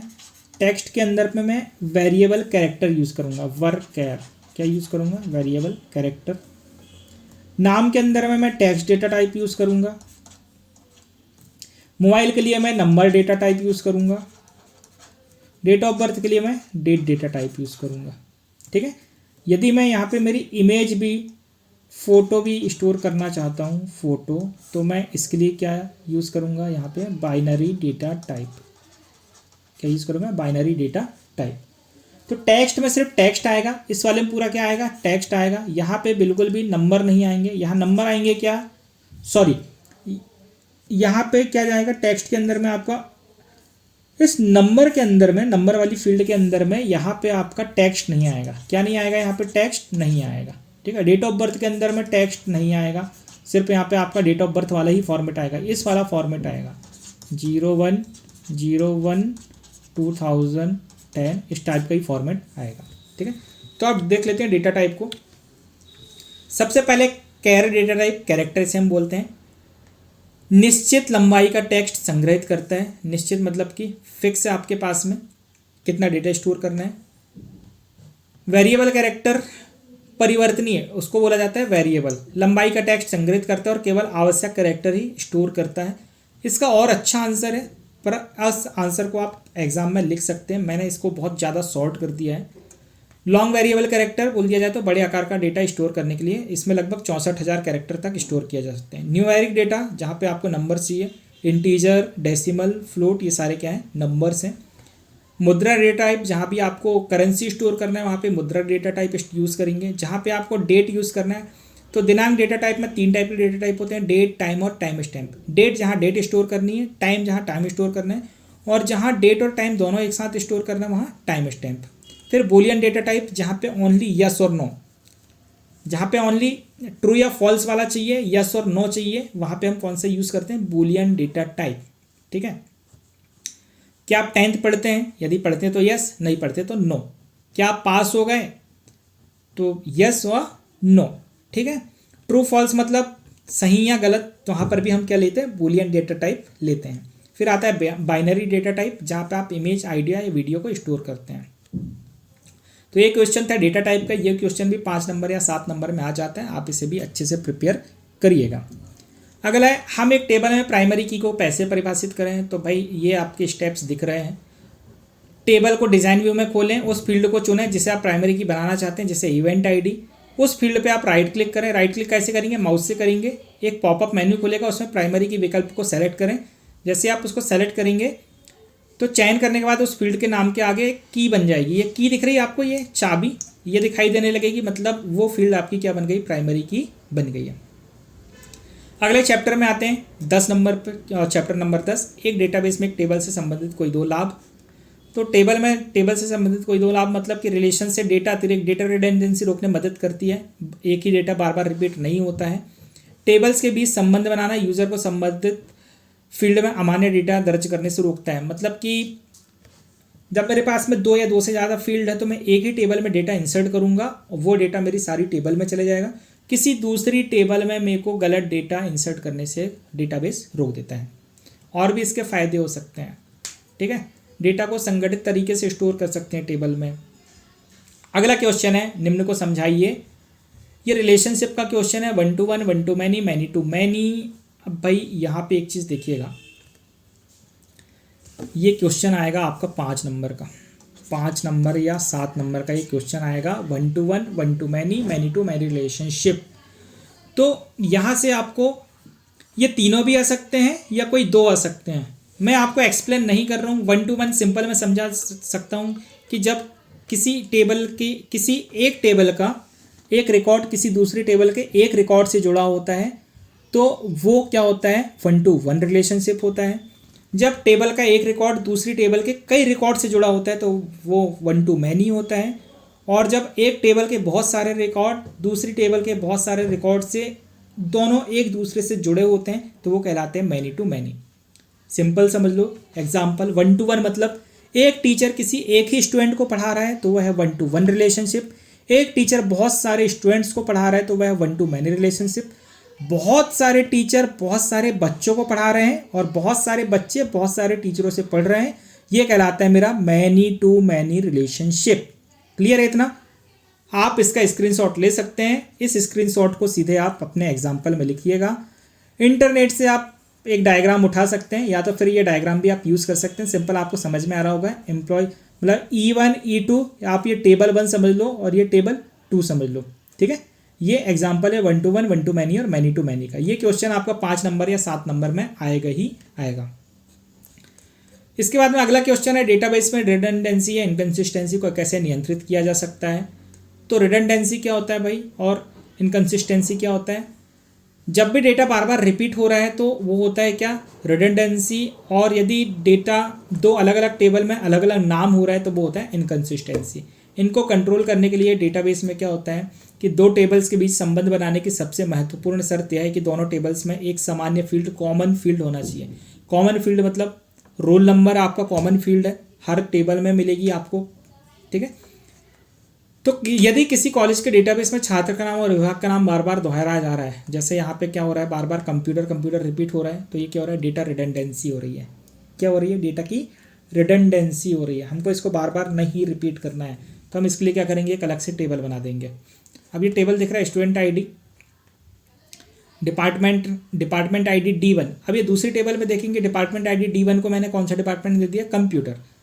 यदि मैं कंप्यूटर का नाम चेंज करके यहाँ पे IT कर देता हूँ, क्या कर देता हूँ, IT, तो क्या ये D1 में कोई इफेक्ट पड़ेगा, यहाँ पे कोई इफेक्ट नहीं पड़ने वाला है, क्योंकि D1 किसको पॉइंट कर रहे हैं, कंप्यूटर को। और कंप्यूटर को चेंज करके मैंने क्या कर दिया है, यहाँ पे IT कर दिया है। तो यहाँ पे डेटा रिपीट नहीं हो रहा है, बस मैंने क्या कर दिया, एक अलग टेबल में उसका नाम अलग कर दिया है। क्लियर है इतना, ओके। अगले में आते हैं, अगले टेबल में आते हैं, सॉरी अगले क्वेश्चंस में आते हैं, अगले चैप्टर में। चैप्टर नंबर 11, एक क्वेरी परिभाषित करें। डेटाबेस में क्वेरी बनाने की क्या आवश्यकता है। तो क्वेरी क्या होती है, क्वेरी एक प्रश्न या अनुरोध है जो हम डेटाबेस से विशेष जानकारी प्राप्त करने के लिए करते हैं। उदाहरण इसका select asterisk from student where marks greater than 80। Simple सा है, ये क्वेरी क्या बोल रही है, यह क्वेरी स्टूडेंट्स तालिका में से उन छात्रों की जानकारी लाती है जिनके अंक 80 से अधिक हैं। यदि पेपर में क्वेरी आई तो भाई मेरा आपसे रिक्वेस्ट है, क्वेरी की डेफिनेशन तो लिखना, ये एग्जाम्पल जरूर लिखना, ठीक है, ये एग्जाम्पल जरूर लिखना। क्वेरी का उदाहरण है, ये क्वेरी है, सेलेक्ट स्टार है, ये है ना, क्या है, star from student where marks greater than 80। ये क्वेरी बोल रही है कि स्टूडेंट की टेबल में से 80 नंबर से ज़्यादा जिसके हैं उनका डेटा दे दो। अब क्वेरी बनाने की आवश्यकता क्या है, विशिष्ट जानकारी प्राप्त करने के लिए, डेटा का एनालिसिस करने के लिए, डेटा अपडेट करने के लिए, डेटा को फिल्टर करने के लिए किसका यूज़ करते हैं, क्वेरी का यूज़ करते हैं। अगला क्वेश्चन, लिब्रे ऑफिस बेस में क्वेरी बनाने के 3 तरीकों का नाम बताइए। तो 3 तरीके, विजार्ड व्यू, डिज़ाइन व्यू और एसक्यूएल व्यू। ये 3 तरीकों से हम क्या बना सकते हैं, क्वेरी बना सकते हैं। अगला क्वेश्चन, सॉरी अगला टॉपिक है चैप्टर 12, फॉर्म और रिपोर्ट में 2 अंतर थे। फॉर्म क्या होता है, रिपोर्ट क्या होती है।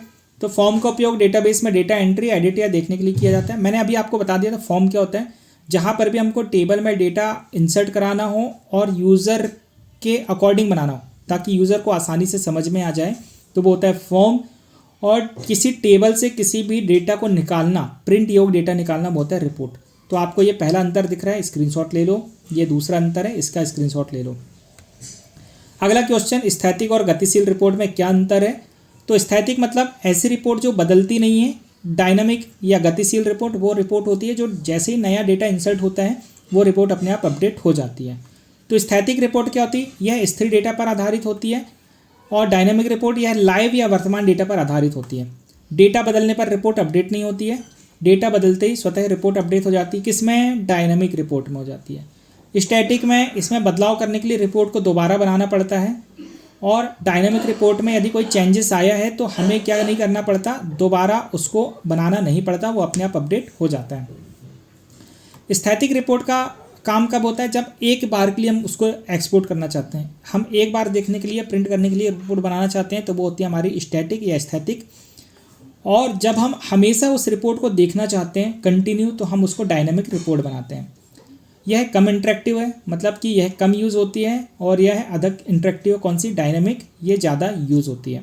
क्लियर है। तो ये क्वेश्चन भी आप प्रिपेयर कर लीजिएगा, बहुत आसान है, स्टैटिक और डायनामिक।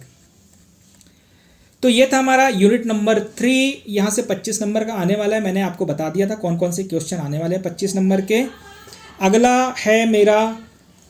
अगला है यूनिट नंबर 4। यूनिट नंबर 4 से भैया 10 नंबर का क्वेश्चन आने वाला है। कितने नंबर का, 10 नंबर का, 7 नंबर का एक क्वेश्चन और 3 नंबर के ऑब्जेक्टिव। 3 नंबर के क्या आएंगे, ऑब्जेक्टिव आएंगे। एक बार हम इसको क्लियर कर लेते हैं, किससे क्लियर कर लेते हैं, पहले ब्लू प्रिंट से क्लियर कर लेते हैं। तो ये 10 नंबर का, 3 नंबर के ऑब्जेक्टिव और 7 नंबर का एक ही क्वेश्चन है। 7 नंबर का क्वेश्चन कौन सा क्वेश्चन है, सीधा देख लो। कल ही मैंने आपको 7 नंबर का क्वेश्चन कौन सा आ सकता है वो बताया था। इकाई 4 से मोस्ट इंपॉर्टेंट क्वेश्चन है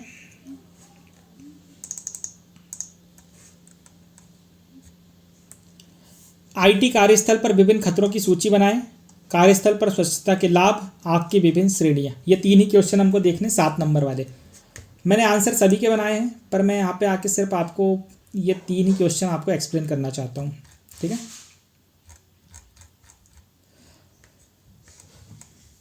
चैप्टर 13, किसी संगठन में खतरों के संभावित सोर्स कौन कौन से हो सकते हैं? अपर्याप्त या अत्यधिक रोशनी। आप सीधे इनका स्क्रीनशॉट ले लो, ज़्यादा एक्सप्लेन मैं नहीं कर रहा हूँ, वीडियो बहुत लंबा हो गया है। अपर्याप्त या अत्यधिक रोशनी मतलब कि यदि आप जहाँ काम कर रहे हैं, यदि वहाँ बहुत ज़्यादा लाइट आ रहा है तो आपकी आंखों में क्या हो सकता है? धुंधलापन आ सकता है। बहुत कम लाइट आ रही तो भी आपको देखने में प्रॉब्लम हो सकती है, जिससे कोई भी दुर्घटना घट सकती है। चमक या परिवर्तन, अचानक से जैसे वेल्डिंग होती है तो अचानक से वो लाइट आता है ना, उससे क्या हो सकता है? कई बार आंखों की रोशनी जा सकती है। असमान प्रकाश व्यवस्था, अंधेरे व तेज रोशनी का अंतर आंखों में थकान पैदा करता है। ऐसा हो सकता है कि एक रूम में बहुत ज़्यादा लाइट है, दूसरे रूम में बहुत कम लाइट है, उससे भी प्रॉब्लम हो सकती है। खराब वेंटिलेशन, जहाँ से ताज़ी हवा नहीं आती या फिर हवा निकलने की जगह नहीं होती, वहाँ पर भी प्रॉब्लम हो सकती है। धूल व धुआं, जहाँ पे बहुत ज़्यादा धूल हो रही है, बहुत ज़्यादा धुआं हो रहा है। खराब विद्युत व्यवस्था, तार खुले हैं, बोर्ड खुला हुआ है, करंट लग सकता है, शॉर्ट सर्किट से आग लग सकती है। ये सारे क्या हैं? किसी संगठन में खतरों के संभावित सोर्स हैं, है ना। इनकी वजह से कोई भी खतरा उत्पन्न हो सकता है। अगला क्वेश्चन है, कुछ आईटी कार्यस्थल खतरों की सूची बनाएं। आईटी वाला सेक्टर जो होता है वहाँ पे कौन कौन से खतरे हो सकते हैं? तो सबसे पहला खतरा है भाई, कौन सा खतरा है? सबसे पहला आंखों पर तनाव। मैं अभी 2 घंटे से वीडियो बना रहा हूँ, कंटिन्यू लैपटॉप के सामने बैठा हुआ हूँ, तो मेरी आंखों पे क्या हो रहा है? अब मेरी आंखों पे ज़्यादा दबाव पड़ रहा है, जिससे आंखों में दर्द और जलन हो सकती है। अगला है गलत बैठने की मुद्रा। यदि आप गलत बैठे हैं, आपके पास में प्रॉपर टेबल चेयर नहीं है, तो आपकी गर्दन और पीठ में दर्द हो सकता है। अत्यधिक स्क्रीन टाइम, आप यदि कंटिन्यू 5 से 6 घंटे भी मोबाइल चला रहे हैं, रील स्क्रॉल कर रहे हैं, तो आपको सर दर्द हो सकता है, थकान और नींद की समस्या आ सकती है। विद्युत खतरे, ओवरलोड सॉकेट व खराब वायरिंग से शॉर्ट सर्किट हो सकता है। आपके घर में यदि डेस्कटॉप है तो आपको 2 पावर प्लग की आवश्यकता होती है। यदि आपके पास में 2 पावर प्लग नहीं है तो आप जुगाड़ बना लेते हैं। क्या ले आते हैं? एक सॉकेट ले आते हैं, उस सॉकेट में एक ही प्लग में 2 आप प्लग लगा लेते हैं। तो उससे क्या होता है? लोड बढ़ता है और शॉर्ट सर्किट हो सकता है। फिर इसके बाद में मानसिक तनाव, अधिक कार्यभार और डेडलाइन से तनाव बढ़ता है कि भाई आज 1 घंटे के अंदर में काम करके देना है, तो फिर और वो काम आप 1 घंटे में नहीं कर पा रहे हैं, तो आपके अंदर प्रेशर आएगा, है, जिससे मानसिक तनाव बढ़ सकता है। कार्यस्थल पर स्वच्छता के लाभ की सूची बनाएं। और स्टूडेंट्स, थोड़ा सा डिस्टर्बेंस हो सकता है, नॉइजी जगह है, और आपके लिए ये आज वीडियो बनाना बहुत इंपॉर्टेंट था, तो मैं एक अच्छे इन्वायरमेंट को इस्टेब्लिश नहीं कर पा रहा हूँ, एक अच्छी जगह नहीं जा पा रहा हूँ, क्योंकि आपको ये वीडियो अभी ही देना है, तो थोड़ा सा नॉइज़ आ सकता है, थोड़ी सी आवाज़ें आ सकती हैं, आप उसको इग्नोर करिएगा। मैं इस वीडियो को एडिट करने पे भी ज़्यादा ध्यान नहीं दूंगा, मैं सीधे वीडियो रिकॉर्ड करने के बाद में बिना एडिट किए मैं इसको सीधे अपलोड कर दूंगा। तो वहाँ पे कुछ ऐसा हो सकता है कि अनवांटेड नॉइज़ आ सकती है, अनवांटेड आपको कुछ ऐसी चीज़ें आ सकती हैं जो आपको डिस्टर्ब कर सकती हैं, तो आप उससे डिस्ट्रैक्ट नहीं होइएगा। आप ये मेरी थोड़ी सी एरर को अवॉइड करिएगा। कार्यस्थल पर स्वच्छता के लाभ की सूची बनाएं। ये क्वेश्चन आपका आ सकता है, मुझे ऐसा उम्मीद लग रहा है। कितने नंबर का? 7 नंबर का। ठीक है, याद कर लीजिएगा। कार्यस्थल पर स्वच्छता के लाभ, भाई आप जहाँ भी काम करते हैं यदि वहाँ पे साफ सफाई रहेगी तो आपका ही बेनिफिट है। कौन कौन से बेनिफिट हो सकते हैं? स्वास्थ्य अच्छा रहता है, बीमारी कम फैलती है, कार्य करने का वातावरण जो आपका माहौल है वो सुरक्षित और सुखद बनता है। कर्मचारी यदि उसको साफ सफाई मिल रही है, बहुत अच्छा माहौल मिल रहा है, तो वो ज़्यादा काम कर सकता है, जिससे उत्पादकता बढ़ती है। कार्यस्थल पर दुर्घटना की संभावना बिल्कुल ना के बराबर होती है। तो ये कार्यस्थल पर स्वच्छता के लाभ की सूची। आप सभी क्वेश्चंस के आंसर के स्क्रीनशॉट लेते चलें और आराम से घर पे बैठ के आप उसको पढ़ते रहें। चैप्टर नंबर 14, कंप्यूटर पर कार्य करते समय सावधानियाँ, आप इसको देख सकते हैं।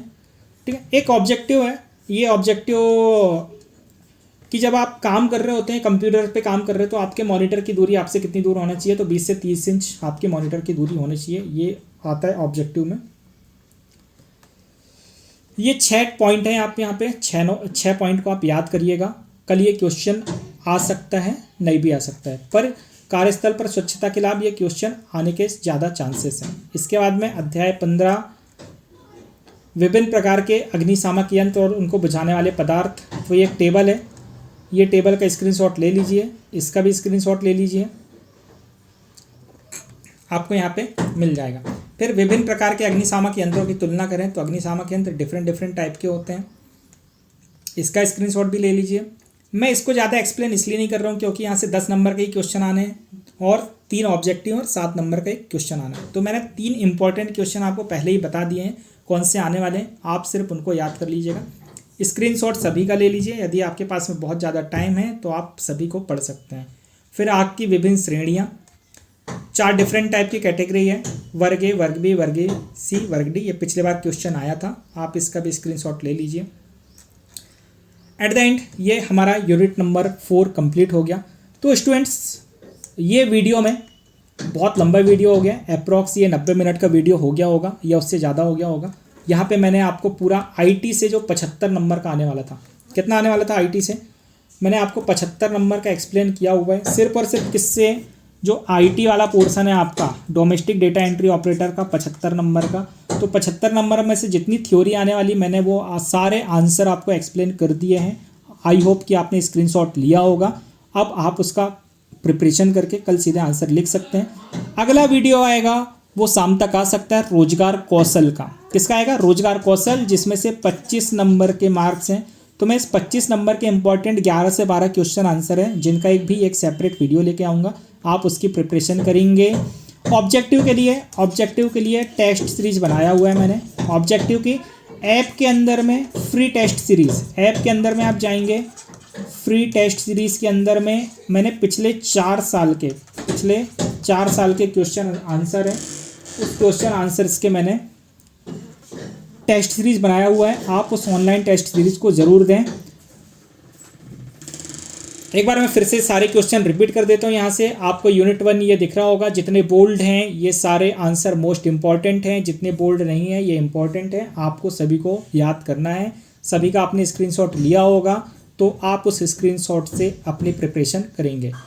तो थैंक यू स्टूडेंट्स, आप इस वीडियो को आपने उम्मीद करता हूँ कि स्किप नहीं किया होगा, आप इसको पूरा देखिए। 90% चांसेस हैं कि कल यहीं से क्वेश्चंस आएँ।